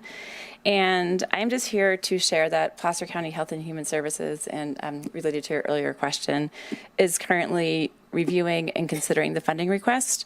The funding request just came through last week, and so it is currently moving through review and evaluation with policymakers, and that just takes a little bit of time. But with that said, Placer is working to move as quickly as possible to review the request. And then I also just wanted to share that Placer really recognizes the uniqueness of this request, and that homelessness is certainly a regional and a community-wide challenge, an issue that requires a community-wide and regional solution. And we all know that people in the Tahoe Truckee area move very fluidly across county lines and work in one county and perhaps live in the other. And our unhoused neighbors and residents are no exception to that.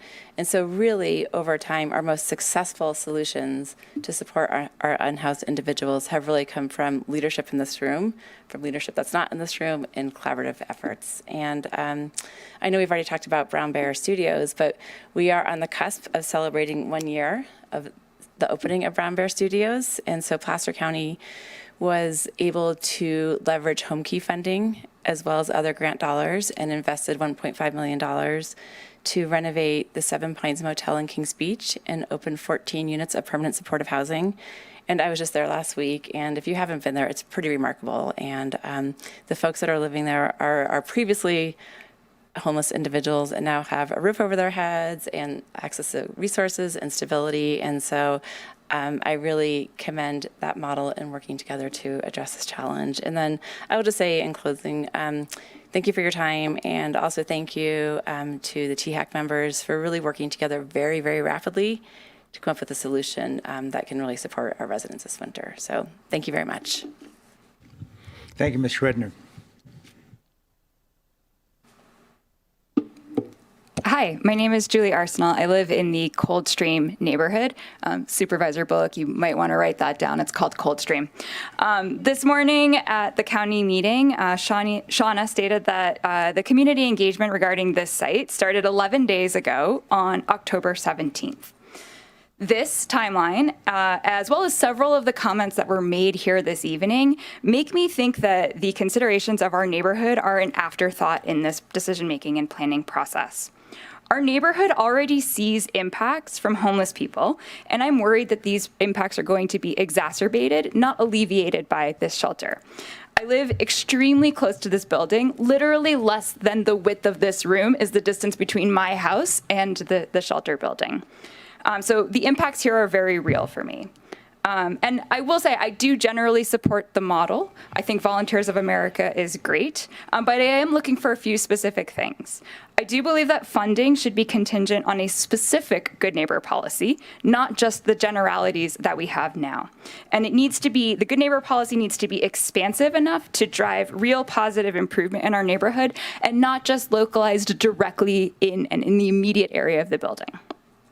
I want the success metrics to include direct neighborhood impacts for us. So, Mayor, you mentioned 3 categories of metrics for success criteria: ER, police, and housing outcomes. You did not mention anything about impacts for our neighborhood. I would like to see that change. So I would like to see that a meeting be set between town representatives, Volunteers of America, and our Coldstream HOA to work together on a mitigation plan that will help us move forward here. And to be specific about some of the impacts that I'm worried about, where is the smoking zone going to be? When people are smoking, will I be getting cigarette smoke in my windows when they're open in the summer? Like, what will be done to make sure there's no public outdoor drug use or alcohol consumption in our neighborhood? We already have people sleeping at the TART bus stop, in the Chevron parking lot, at the end of the road, at the end of Coldstream Road, on doorsteps of houses within our neighborhood. Could the opening of this shelter be linked to ways to reduce that for us? What happens for overflow, for people that show up at the center but can't get a bed, or people that might be using just the day services, right? Where do those people go? Where's parking going to be handled, and how are where are cars going to go for people that have cars? Congregation and noise in the area. Like, these are the specific impacts I'm concerned about. I do believe there's a potential mitigation plan, but we need to be engaged in that, and it needs to be like a top priority, not just an afterthought. I think that's all I had. Thank you. Hello, my name is Martina Kaldui. I'm a Coldstream homeowner as well. And I really appreciate the energy in this room, the passion from every side. Everybody's positive, everybody is polite. And we do believe that this is, I speak for myself, that this is a great opportunity, but I'm not sure that the location is the right place. Number one, I think some of the questions about capacity and overflow have not been addressed.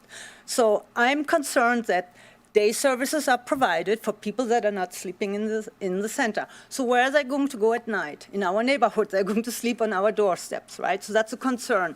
We already have that. We have 48 units of workforce housing. So, you know, I wish I had a map, but anyway, so we have the workforce housing, we have the bus stop, and then we have the shelter. So I think it has been the workforce housing and the current homeless people gather there. They loiter, they have dogs, there's, you know, dog poop, it's not being picked up. So there's there's broken glass bottles, we have neighborhoods, kids in the neighborhood, so I'm really concerned about that. So what is the overflow? Where are they going to go? I did some research, I think there's between 50 and 78 homeless people in Truckee. So this supports, I think, 16 beds. So people are going to maybe use the day services, but they're not going to be able to spend the night there. So where are they going to go? Pets, you know, homeless people have pets. How are pets being addressed? What is the policy? I have not heard anything yet. So furthermore, also, I don't think it's a good place for homeless people because it's right next to the freeway. Have you ever been there in the wintertime? When the trucks stop right next to the building, it's noisy, it's loud. The trucks use the circle to turn around. It's not a good environment. I mean, we hear it at night, you know, in our community. So that place is even closer to the freeway. So I would be concerned about, you know, the homeless people getting a good night rest. So safety near the school bus stops. So these are open questions that I have that haven't really been addressed, so I really like to get some good answers. So the homeless people gather at the bus stop. The kids get off the school bus right across the street. So that is a concern. It's an exposure, right? So how is that going to be addressed? And my biggest point is everything that is being measured inside the center is not being measured outside the center. Like Julie said, I'd like to see metrics. What are the metrics for our community? You know, how many people are sleeping? Who's measuring those measures? That's my big question. Who's going to address how many people sleep on our doorsteps? Anyway, thank you for listening to me. Thank you.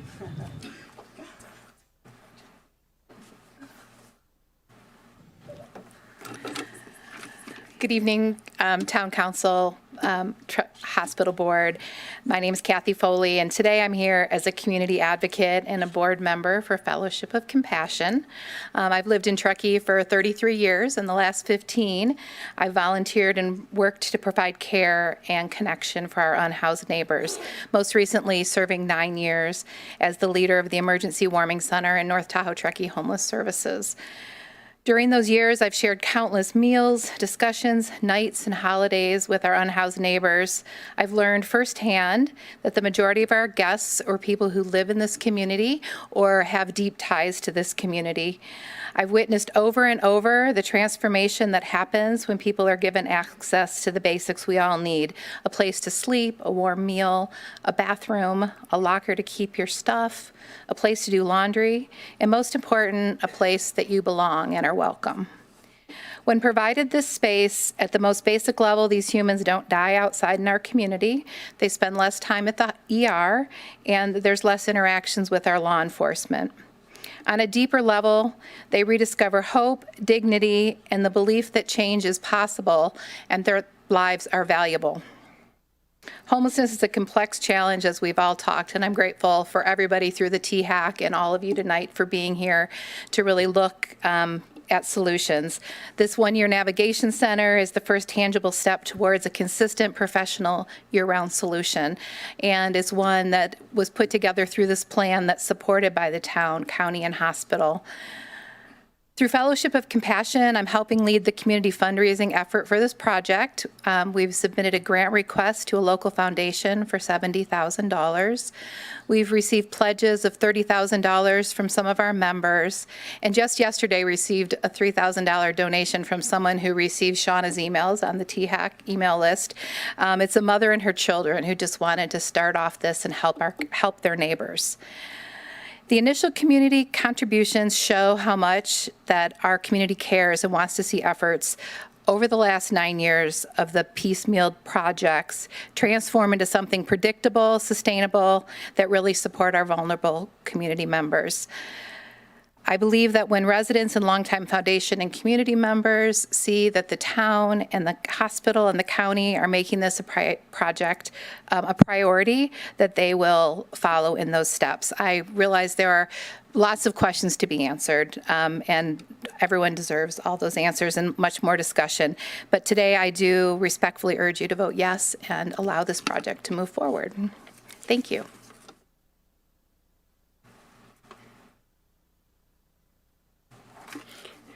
Hello, I'm Reverend Claire Novak. I'm a THAC member representing United for Action, which is a North Tahoe Truckee coalition of faith-based organizations and community activists.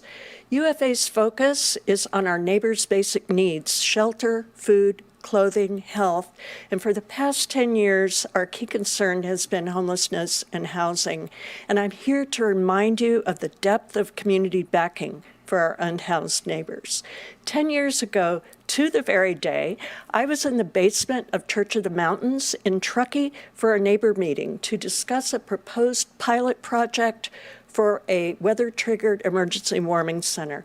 This was a grassroots effort built on best practices and hope. We listened to housed and unhoused neighbors. We researched operations. We adapted them to our unique region. We collaborated, raised money, volunteered, so that we could end deaths from weather exposure and neglect. So here we are again, 10 years later, for another collaborative pilot, a year-round 24/7 navigation center. We're still here with the same hope and humanity, but with greater experience and tools and allies. And I especially want to lift up THAC's Regional Homeless Action Plan. This plan is local wisdom from locals, grounded in best practices and professional expertise, but suited to Tahoe Truckee realities and resources. So let's start to carry forward this sound action plan. We know the success of North Tahoe Truckee Homeless Services that grew out of our grassroots efforts, and we know that we have committed, concerned community members who will give their know-how, their dollars, their time to make the Navigation Center succeed. They will approve the funds that you allocate for this center, and they'll raise more money. And I'll be here with the more than 100 members of UFA who signed our letter of support to gather more allies. Together, we'll make the Navigation Center a life-changing space for those still out in the cold and still among us. Now, I've been to many neighbor meetings on homelessness over this past 10 years, and never once did I hear anyone say that we don't care about our unhoused neighbors. Never once did I hear that they don't or shouldn't exist among us. The questions have always been about the how. How can we make an effective difference? And now we have a very good how in front of us. So please fund this Navigation Center. Please back it. And this community will also. Thank you. Thank you, Ms. Novak. Chris Terrell. As a full-time resident at Coldstream, 250 feet from the planned navigation center, I'm delighted to see the town and county supporting one piece of the puzzle to solve homelessness and the delivery of services to a population at risk in our community. Thank you for giving me the chance to speak. I want to express my strong support for establishing a homeless navigation center here in our community. We all know that homelessness is not just a statistic, it's people. It's veterans, seniors, families, and individuals who for many reasons have fallen on hard times. A navigation center is not a permanent shelter, it's a place designed to help people stabilize their lives, to connect with them with housing, healthcare, counseling, and job resources. It offers dignity and direction, not dependency. When we talk about helping the homeless, what we're really talking about is helping our entire community. A well-managed navigation center reduces street homelessness, improves public safety, and ensures that people aren't left suffering in doorways, parks, or underpasses. Communities that have embraced this model have seen not only cleaner, safer neighborhoods, but also real success stories, people moving from crisis to stability. That said, I also recognize the concerns that some of my neighbors may have. Change can bring uncertainty, and it's important we approach this with transparency and shared responsibility. That's why community engagement must be built into the process from day one. We should create clear communication channels, a neighborhood advisory group, regular updates, and a responsive hotline so that if any issues arise, they're addressed quickly and collaboratively. Let's set clear rules for safety, cleanliness, and conduct and ensure that both staff and local residents have a voice in how the center operates. This can't be an us versus them situation. It must be us together working to ensure that compassion and accountability go hand in hand. By supporting this navigation center, we are saying that we value both the well-being of our unhoused neighbors and the strength of our community as a whole. We're saying we'd rather be a part of a solution than part of the problem. Let's lead with empathy, plan with care, and show that our community can be both kind and proactive. It's the Truckee way. Thank you.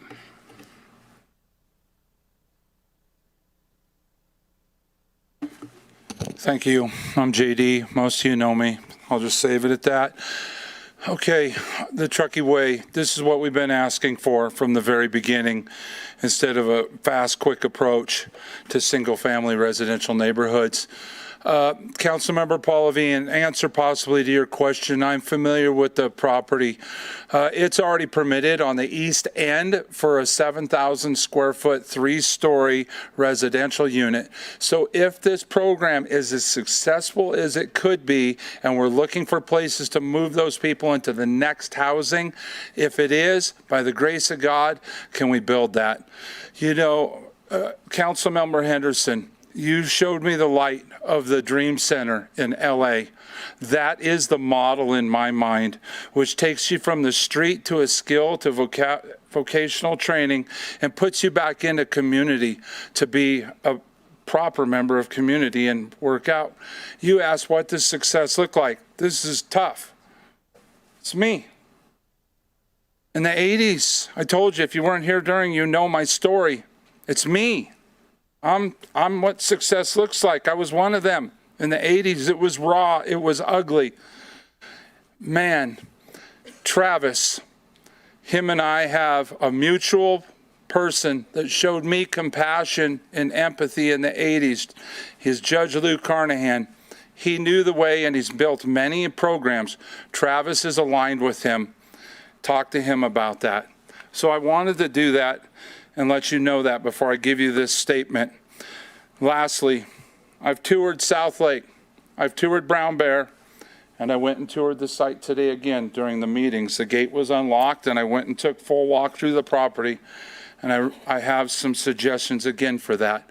But I wanted to tour that because I was you before I give this statement.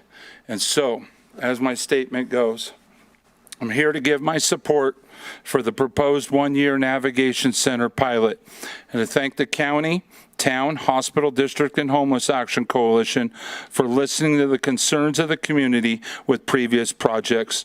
I recommended this location on Deerfield Drive to the county in March of this year, and I'm pleased to see that the county is moving forward. This building meets the immediate needs of the community and has room for scalable growth for the future.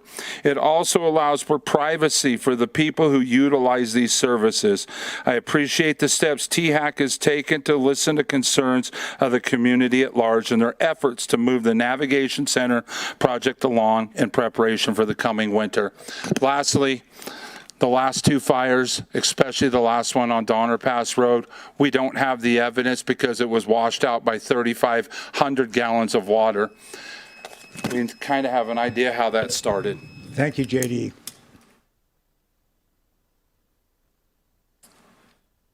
Okay, good evening, Town Council and Board of Directors. Thank you so much for coming together today. This is maybe a model for our friends in DC and coming together and getting work done. Should be proud of Truckee, North Lake Tahoe. My name is Paul Bancroft. I'm the Executive Director of Sierra Community House, and I'm also a proud member of THAC. I'm here speaking in favor of the pilot project in front of you and encourage all of you to vote in favor as well. I believe this is an investment in a foundation for critical services in our community that we know are needed. So at Sierra Community House, we provide direct rental assistance to hundreds of people annually, thousands of people really in the community. I review every application before signing a check, and the majority of the applicants are living precariously, economically speaking, and many are on the verge of homelessness just based on their economic situations. They share that they are choosing between paying rent or a utility bill, paying a utility bill versus paying for food, or choosing between rent or paying for medical support for a loved one. And so one decision might put them out on the street. In our application, we ask, if you do not receive this funding, would you A, borrow money, B, leave the area, risk homelessness, or other resources? The two responses that are most common are leave the area or risk homelessness or being unsheltered. And so much of the work we do at Sierra Community House is in homelessness prevention. Knowing that this resource would exist kind of behind us in our prevention efforts, and for those who happen to fall through the cracks or do become unhoused, would be absolutely critical in the services we provide and to re-engaging those folks in services. I loved hearing about VOA today. I'm really excited to partner with them. I think we would provide really complementary supportive services to one another.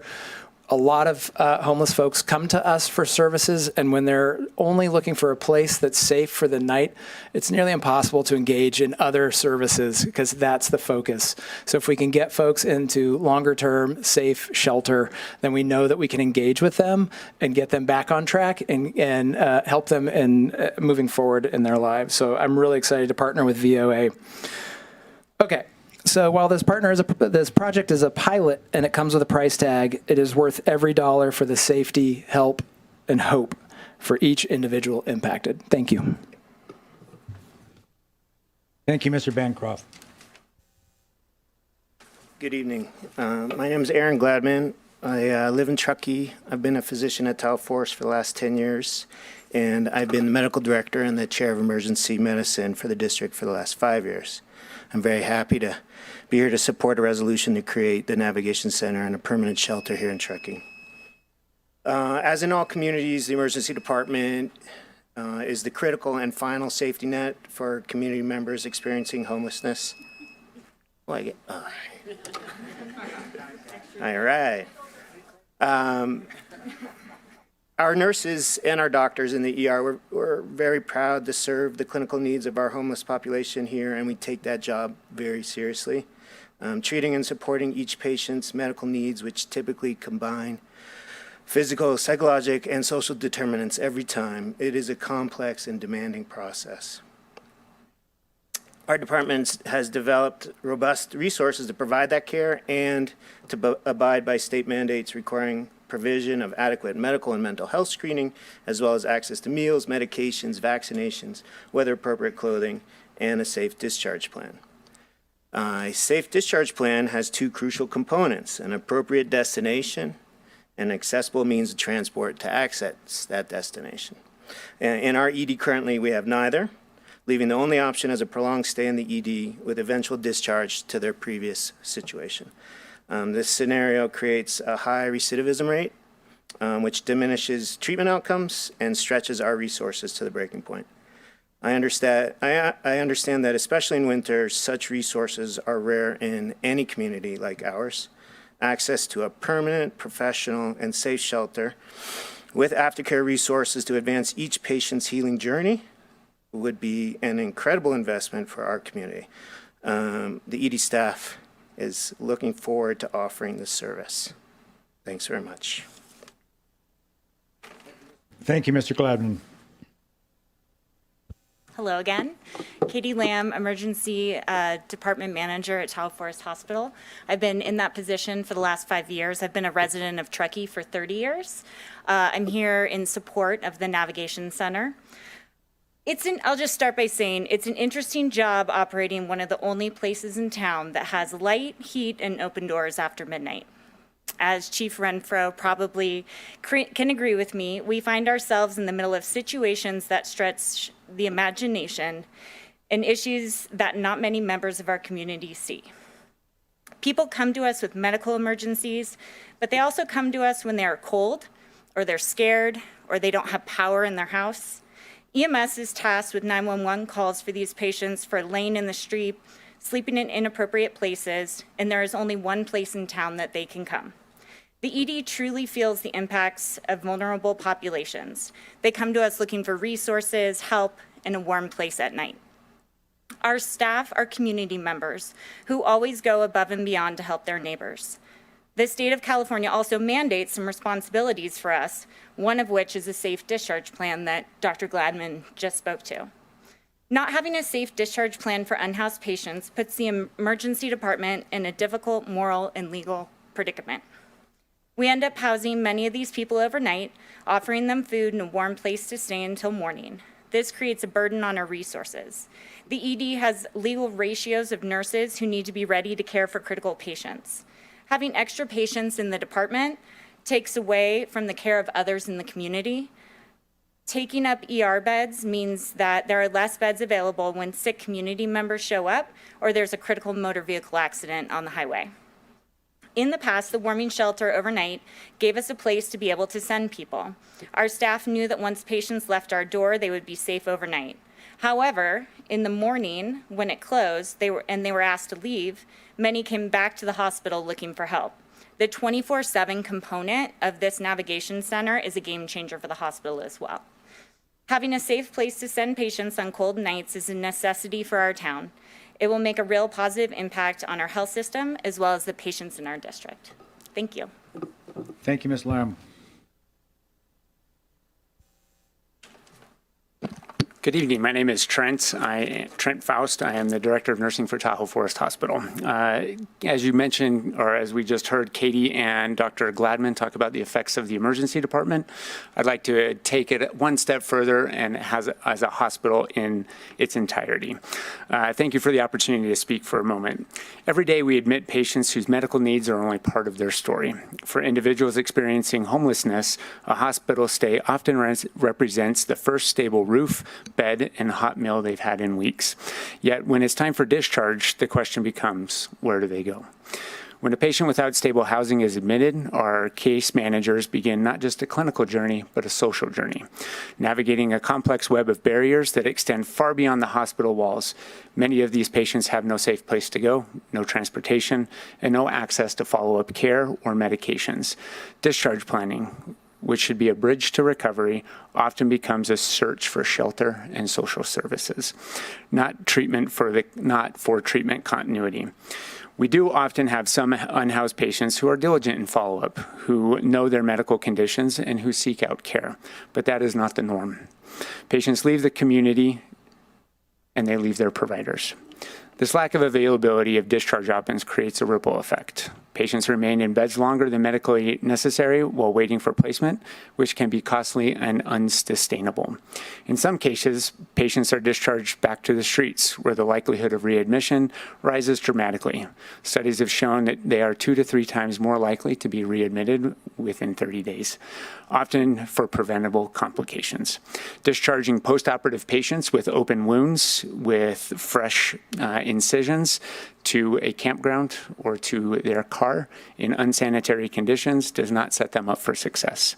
This isn't just a social issue, it's a hospital operations issue, it's a multi-agency issue with our partners in EMS and law enforcement, and prolonged lengths of stay searching for placement delays care for others.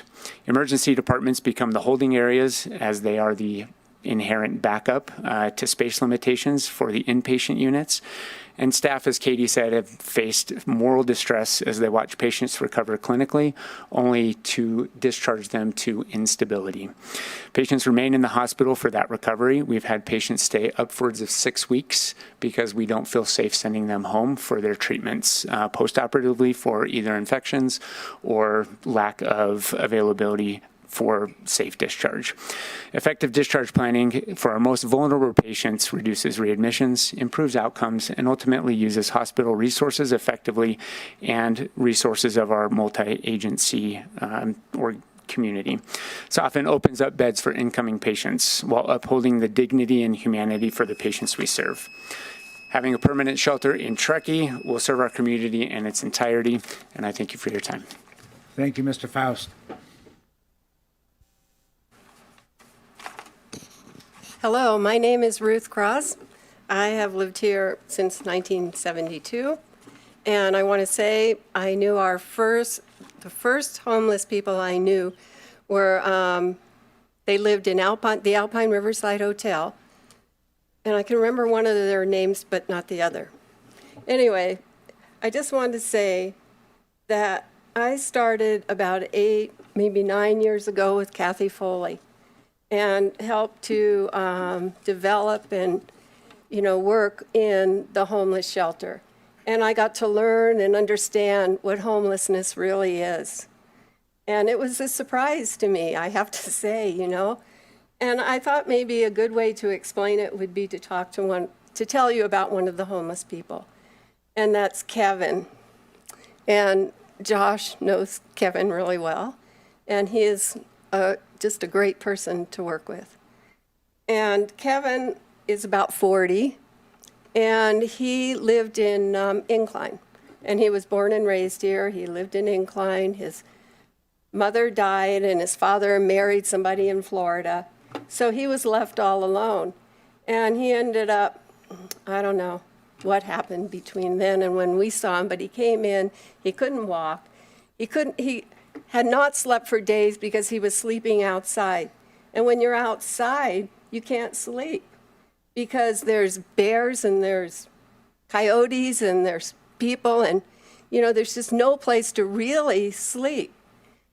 And he just got really stressed. And when he came to us, he was just a panic, a mess. And so with working with Josh and some other people, he got him to open up, and he came around, and he actually wanted to work. So I went over to hospice, I got clothes for him, and he now is, he works full time, and he's doing a great job.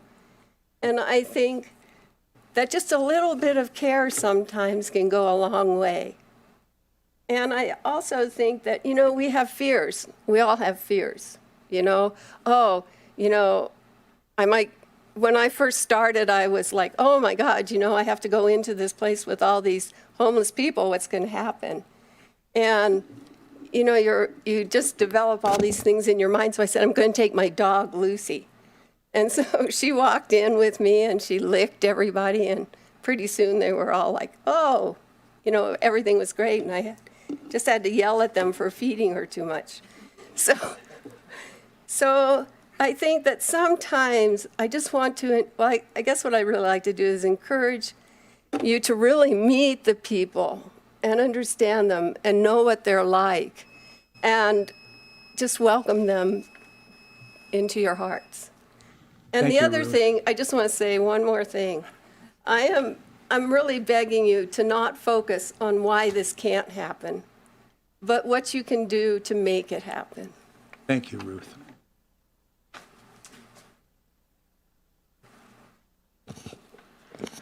Robin Terrell, Coldstream homeowner.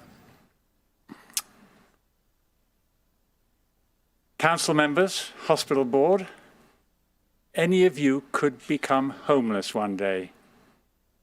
It happens for all kinds of different reasons. And homelessness is not just miserable, it's dangerous. My wife and I, late last week, came across a homeless man, in rather bad shape, lying unconscious in the road, in Coldstream Road. We called the emergency services and they came very promptly and they dealt with him. But can you imagine if that had not been, we hadn't been there, we weren't around to do it. So an affluent community like Truckee, that sort of thing should never happen. And so I implore you, please approve this project because we need it. Thank you, Mr. Terrell. Okay, I don't see anyone approaching the podium, which means we can come back with any follow-up questions by council. We'll start with Council Member Pallavi. None. No further questions. Director Brown. I have no question. Council Member Henderson. Chief, current unhoused population count and how that typically fluctuates between summer and winter. It's a good question. So the folks that we deal with on a regular basis, I would put that number of around 8 to 10. But I know that there's other folks that are in the room that have the in-depth data of folks that are receiving services that are likely unhoused, but those are the folks that we as a police department don't necessarily come across on a daily basis. Can you pull up a map of where the building is? I can't remember if we had an overhead map or just a map from an angle.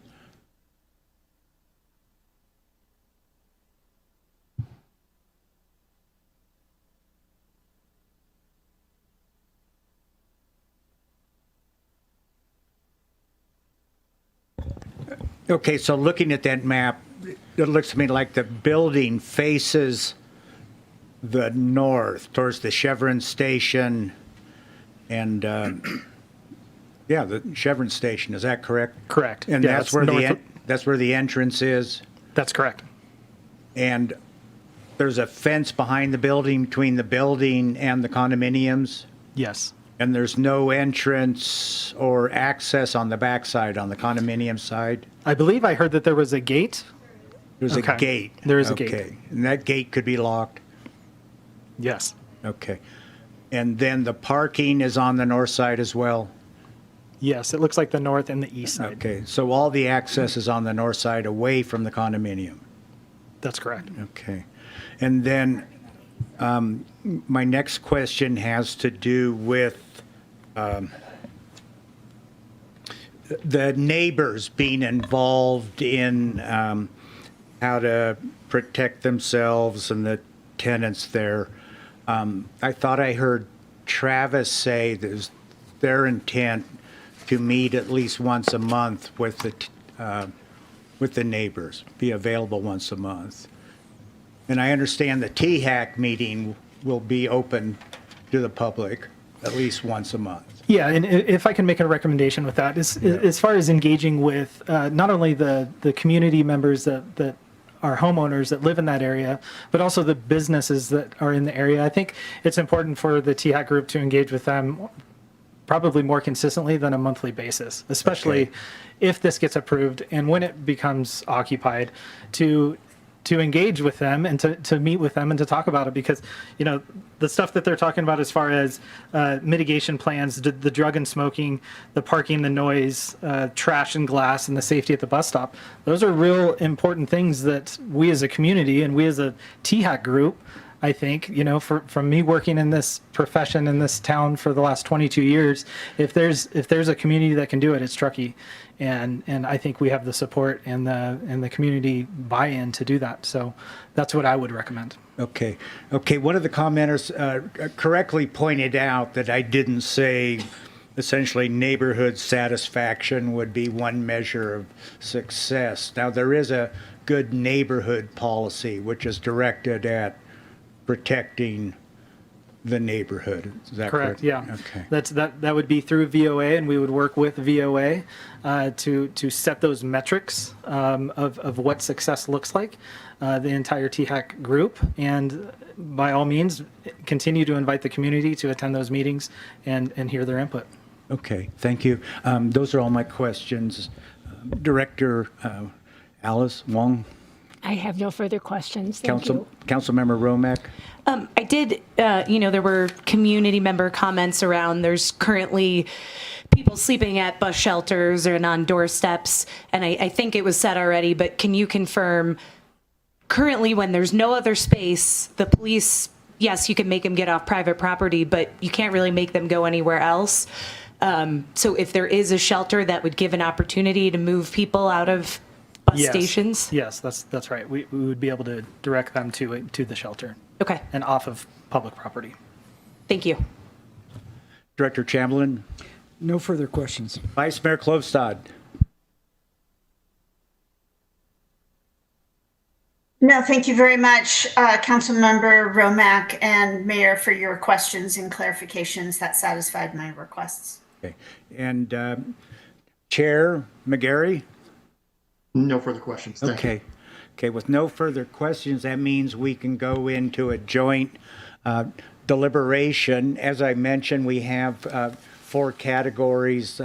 First one is site selection, the next one is zoning, the next one is money, and the final one is future direction. That's the general progression of discussion, but feel free to just hit on what you'd like to discuss most. And where your concerns are. And we'll, again, if you don't mind, start at the far left with Councilmember Pallavi. Thank you. Thank you to the community. Thanks to fellow hospital board members and staff and the THAC, the Homeless Advisory Committee, and really a lot of the work that it's taken to get here today. This is pretty fast. This is impressive. Local governance and I think just in general extremely successful of how much action and how much deliberation and thought has gone on for the last year plus, probably since we knew there wasn't going to be a warming shelter last winter. I can get to approval of all of the things that we are being asked to approve. As many of you know, my business, both of my businesses are in popular areas of town that experience unhoused populations pretty much on the daily basis. We have numerous interactions with our local law enforcement. We have numerous interactions with the unhoused folks.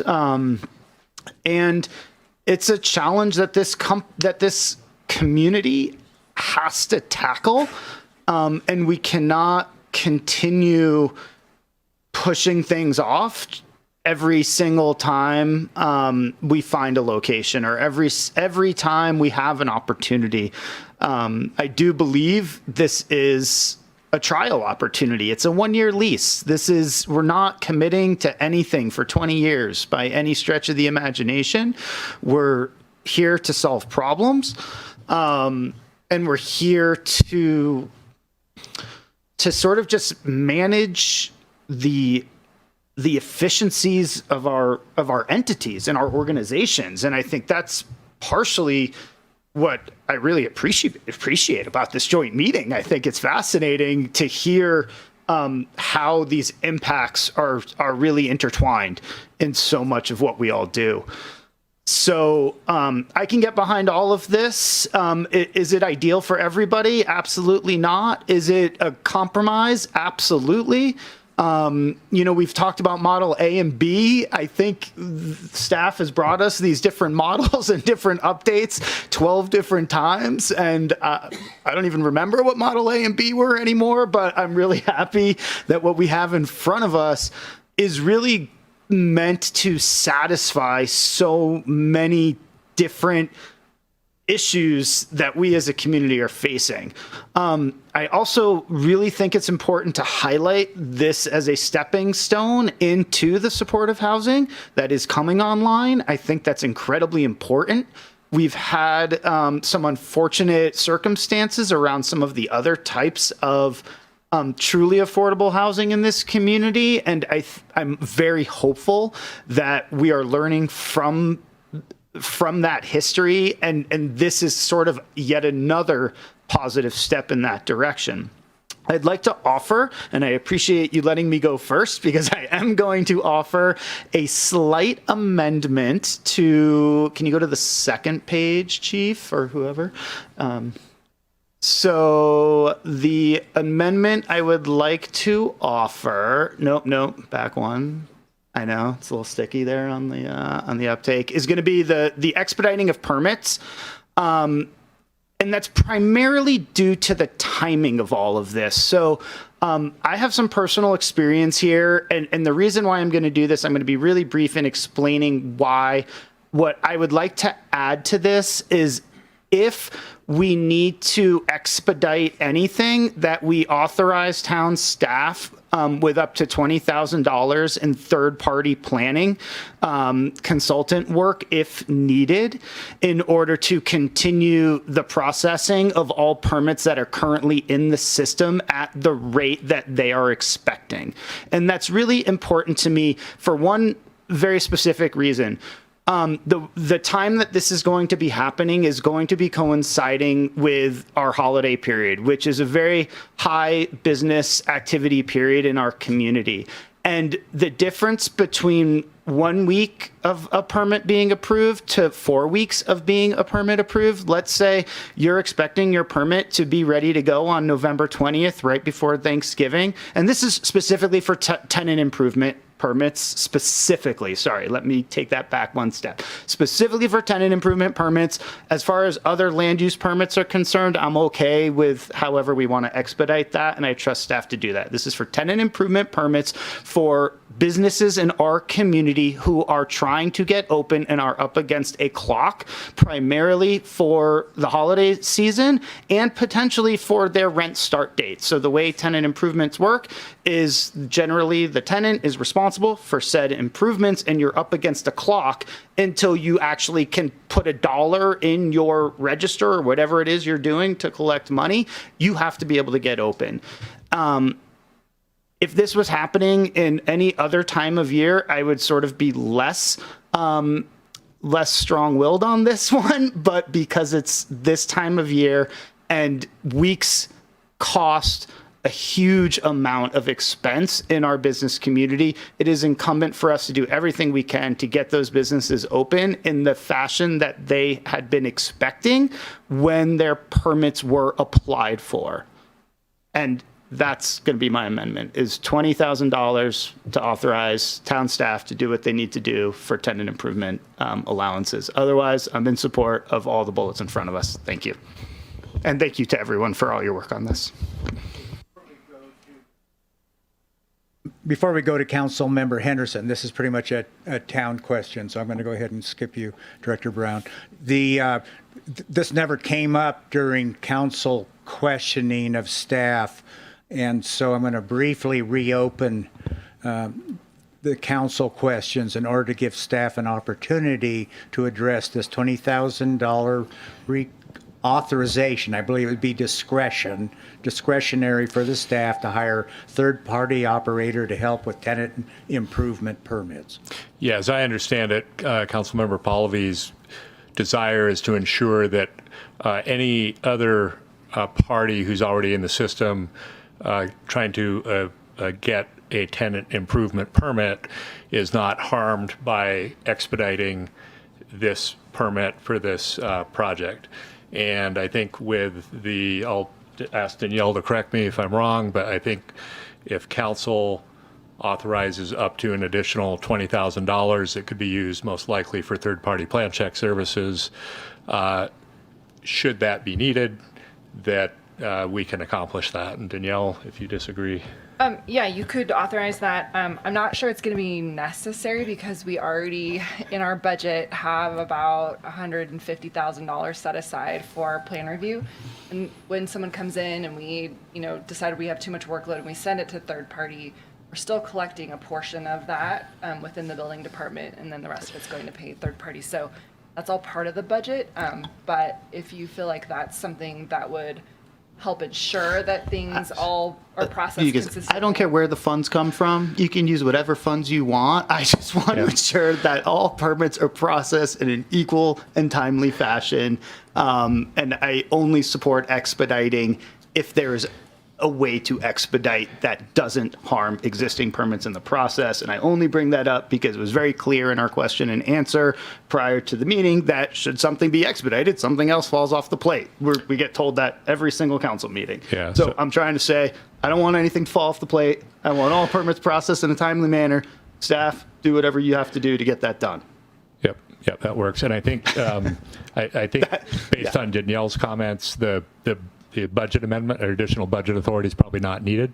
But I think as it relates to the direction on expediting the tenant improvement processing, you could add language in that to say expedite tenant improvement processing so as not, but in a manner that will not slow down TI processing for existing projects. Great. Noted. That is my recommendation. Thank you. Okay, does the clerk have that recommendation if we come back to it? Okay, Sarah. All right, thank you. And with that, Councilmember Pallavi, you're fine with everything else in terms of moving forward? I am, and I'm ready to move forward. Okay, yeah. Councilmember Henderson. Okay, thank you very much. Thank you to everyone who's still here. It's 8:30 at night. This is not our latest by far, but I know you've been here for several hours. I want to start just by addressing some of the concerns of some of the neighbors who have spoken, because you deserve a real answer. And I understand the worry. Nobody wants their neighborhood to change in a way that feels unsafe or that feels uncertain. And that said, I want us to reframe a little bit on what we're actually deciding tonight. This is really about creating well-designed solutions that create value for everyone, that create value for everyone in this room, that create value for everyone who lives in this beautiful community of ours. This is about infrastructure. The proposed navigation center and shelter is infrastructure for human capital. It isn't just a shelter. It's a talent recovery center. Studies show that every dollar invested in supportive housing generates $1.50 to $2 in economic return through reduced emergency services, reduced healthcare costs, and increased workforce participation. To me, this is really about multiplying resources by removing the barriers that keep people from contributing. There is a lot of data on safety, and that data is pretty clear. Professionally managed shelters with services reduce crime in surrounding areas. And why is that? Well, because they move people from dispersed, unmonitored, often unsafe encampments into structured environments with case management, with mental health support, and pathways to stability. Security is about creating systems that keep all of us safe and that help all of us to thrive. And then there's a bigger question here. What kind of community are we building? What kind of community do we want to build? Communities are judged by how they treat their most vulnerable members. Beyond just morality, it's also competitive advantage. Cities thrive, they attract talent and investment when they demonstrate that they can handle complexity with competence and compassion. And lastly, I know we've heard, not in my backyard, both with this site and prior sites. But here's the question, whose backyard? These are our neighbors. Maybe they're former coworkers, veterans who have served us in our country, friends or even family members who have fallen on hard times. They're already here. The question isn't whether they exist in our community. It's whether we help them stabilize or continue a cycle through our emergency room and our police department at a significantly higher societal cost. Expanding the circle of us doesn't diminish those inside it. It strengthens our entire community fabric. I'm ready to commit to a 12-month pilot at 12315 Deerfield Drive with the following: a robust evaluation with transparent metrics, opportunities for ongoing community engagement, the collaborative development and implementation of a good neighbor policy, which should include core elements like respect for the neighborhood noise control, parking regulations, and communication channels to ensure open communication between neighbors and the parties involved. I'm ready to commit the requested funding, not to exceed $360,000, along with the expedited planning process, including Councilmember Pahlavi's amendment to the language on that, accept THAC's recommendation for Nevada County to exercise superior jurisdiction and waive the 60-day notification period. And I'll just say that if and as concerns materialize, we'll adjust. Evidence from other facilities shows that these types of facilities become quiet, stabilizing community assets. So we have a choice tonight. We can govern from a place of fear of what we might lose, or from confidence in what we can all build together. This shelter is infrastructure for human potential. It's infrastructure for community potential. It's infrastructure for the potential for what we can all do here in Truckee when we work together and when we collaborate. So to me, the question isn't whether we can afford it, it's whether we can afford not to. I'm fully in support of moving forward tonight.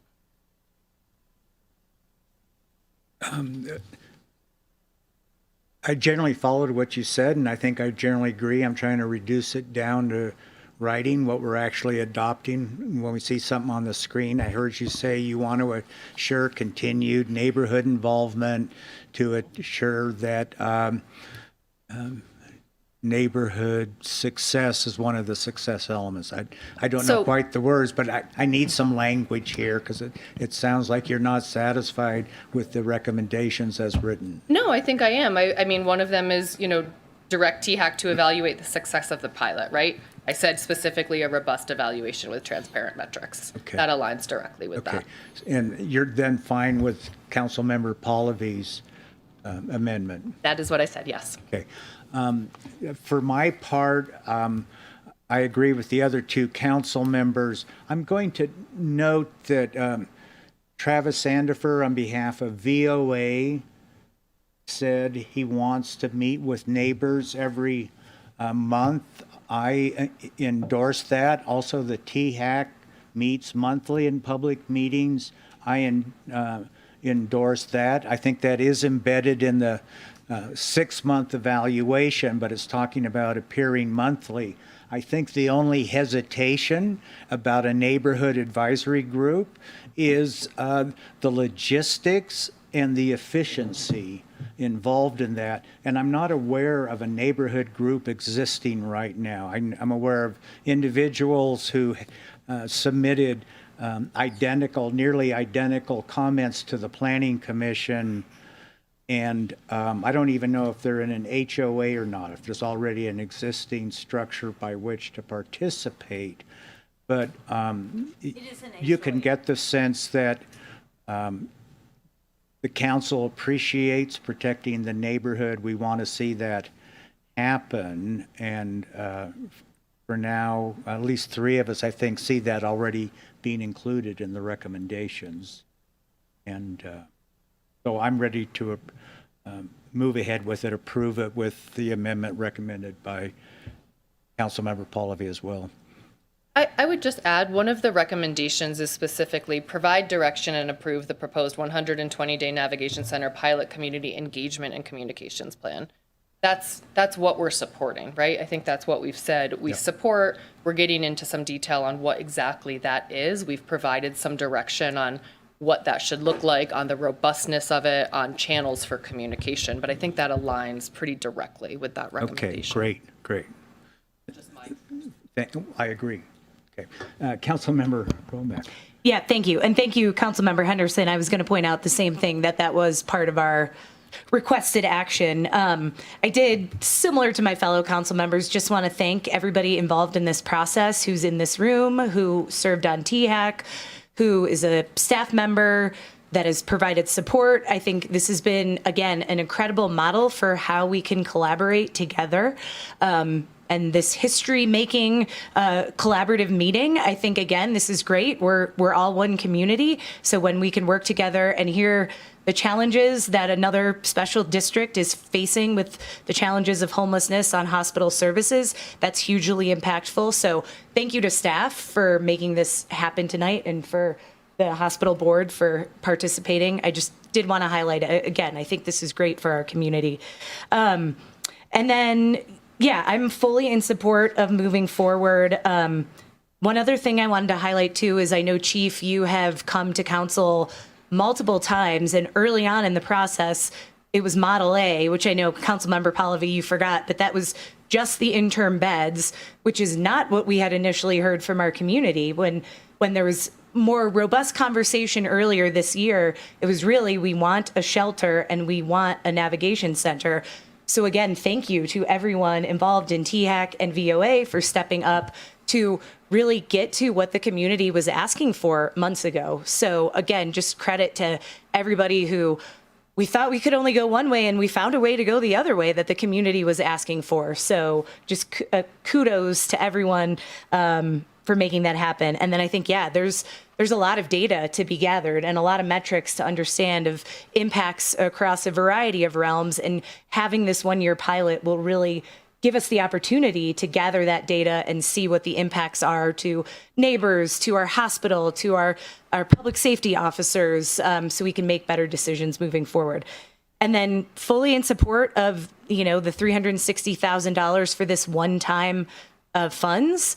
I do really want to put it out there that we need to find another sustainable funding source. And I heard it from you, Supervisor Bullock, and I know there's dedication from community members, but knowing that this is probably not something the town can continue to do. I don't know about the hospital district, but ensuring it's not expected that 12 months from now, we're back in this position asking for the same amount of money again, but knowing we can all come together to continue to find solutions. So happy to move forward with all of this. Thank you. Okay, and then for the council, lastly, but not leastly, Vice Mayor Klövstad, tell us what your thoughts are, and would you mind also commenting specifically on the 120-day navigation center pilot engagement and communication plan? The staff has asked for direction on that, and we've received some partly from Councilmember Henderson and a little bit from me. So it'd be good to have your thoughts on that as well. Yes, thank you, Mayor. And again, I want to reiterate how grateful I am for everybody's participation in this. This has been a huge learning curve for me. It was at least 5 or 6 years ago that I toured the Church of the Mountain site with Kathy and Ruth, and recognized in that moment instantly how vital of a resource that was and what a huge loss it was to our community when that was no longer available. So this to me is a real dream come true for opportunities. I know it's not ideal for everyone, and I want to also really thank deeply the people that have communicated to us their concerns. I've emailed with several of you, and I look forward to continuing that conversation as we develop this plan, because this, of course, has to work for you as well. And one thing that I think is really clear from this presentation and from all the work that's been done on the 120-day plan, as well as this entire pilot program, is that we recognize that this is just the beginning of the road to create that stable future that we all are looking for. And that's going to take input from everyone in order to really make it work and make it successful. So I encourage everybody to keep participating and contributing and making sure that we're responding to all of those concerns and all the successes as well. With that, I'm in full favor of the recommendations. I actually don't feel the need to make the amendment that was presented by Councilmember Pallavi. I feel that town staff has established that we have a well-funded contract availability for doing that additional or that third-party review, and they can access that money as it currently exists. And I think they understand the urgency that you have expressed here, so I don't feel that is a necessary amendment. But if others are supportive of it, that is not going to deter my support of this program. And I do believe that the amendments, though, that you, Mayor, and Councilmember Henderson talked about for the for the community engagement piece are beneficial. Would someone like to make a motion? I'll make a motion, but I need to read all of them. Would you don't I? like me to Bring up recommendation slide 1? I'll bring up recommendation slide 1. Do you want me to alter the bullet point? Yeah, why don't we Number do that just 2? for transparency for everyone in the room? Yeah, and it would be the council's preference, but you could, read each one of these, or you could approve the staff recommendation with or without the amendment. I think either way, we've heard the consensus of the council that you don't want to see other tenant improvements delayed through the expedition of this. So whether that's included in the amendment via amendment or through direction, it will happen that way. So. Okay, so I don't have to read them all. We'll get out of here a little faster. I move that we approve all of staff recommendations that are presented before us with the language amendment that no other TI applicants are harmed in any way by the expedition of this particular permit. And we can capture that in the minutes. Thank you. I'll second. Okay, let's do a roll call.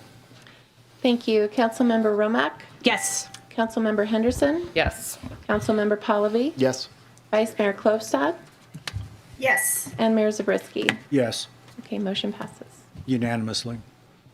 Okay, I'm going to turn it over to our pro tem chair for the hospital board, Pro Tem Chair Wong. Thank you very much. I want to thank all of you who have stayed. I know it's been a long day, and I know some of you have heard some of this information more than once. But again, repetition is a good thing because it'll ingrain it in you. But what we have before us is an important decision to make.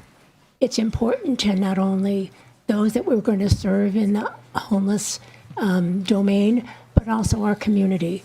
Our mission at our hospital is to enhance the health of our community through compassion and excellence.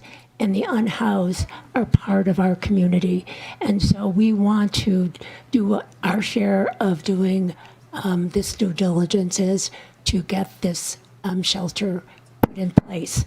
So I'd like to, I know we haven't as a board discussed this as a general topic, but I'd like to open it with a discussion from our board and from our staff in terms of what you've heard today and how it fits into the plan of our organization. So if I could start with Mary. Thank you, Alice. I mean, I can only repeat what I said before in terms of the need and the urgency for filling this need at this point in time.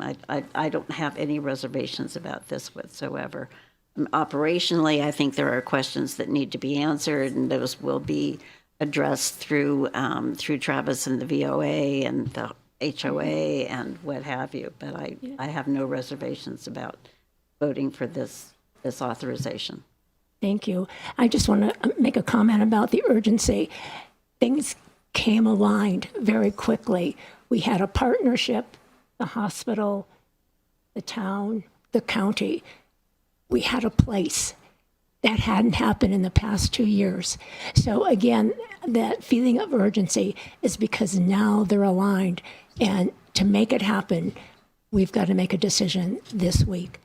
So then I'm going to turn to Alice, if I could just build on that for just a minute. I mean, I think there's so many people in this room who have been working in the background for many years to make this happen. And it's sort of that whole idea that you all have gone slowly in order to now go fast. And I appreciate all that you've done. Thank you. Thanks, Mary. Director Shamlin, your comments? Yeah, well, I'd just like to add something that hasn't been hit upon too hard. There's the moral imperative for what we're doing too. I hope a lot of you are thinking of that as you're looking at the practicalities of dealing with the quote problem. Yes, I'm in favor of everything that's been discussed tonight, and I'm ready to move forward. And Chair McGarry, can we have any comments from you? I think from the direct benefit to to the health district is obvious, especially when we think about the emergency department and some of the areas where we face challenges on a regular basis. The moral imperative, the alignment with our mission is 100%, right, in addressing the health of the community every day, right, not just in times of crisis, but really every day. Our decision tonight is really more a financial one in supporting this, but I do feel compelled to comment. This is an easy decision for me to get to. It's a slightly more challenging decision to get to if it was in my backyard. I know that's been brought up a number of times tonight, so I just want to respect the comments made by those living adjacent to the property. I didn't hear from any of them, no, don't do it, but do it in a very thoughtful way. Do it in a way that is measuring impact. And the response from the town and others has satisfied me that it will be done in that way. So I am looking forward to voting on it. Thank you. Traditionally, we ask staff if they have any input. Do we do that tonight? We don't have any formal input. I think that was in our remarks. But I was actually at the opening. The mayor asked me if I had any comments on this historic occasion. And again, Anna Roth, the president and CEO of Tahoe Forest Hospital District. And I just wanted to make a comment to my board, the council, and the community here that's gathered here and who have called in. And I also joined this morning the county staff as they discussed the same issue. And I just wanted to say that I have worked in health systems all my life, and I'm actually moved by the conversations tonight, this community and the compassion and the caring and the care, and even for the concerns that were raised tonight were raised in such a thoughtful way. But I'm truly struck. I've actually never encountered this is historic for me on so many levels because I've never really watched a deliberation like this. So I'm very proud to be part of this community, and I'm very proud to be part of this organization and to be able to partner with such amazing people across this region. So thank you so much for giving me just a moment to say that. So then we have a motion for our board. You have. Excuse me, I'd like to make the motion to authorize the president and CEO to execute the contract. And I'm not going to go on to All the rest of it. Right. And to support the Navigation Center with an amount of not to exceed $360,000. All right. And I'll second that motion. I would love to see our CFO, Crystal Felix, give a thumbs up that she can find the money.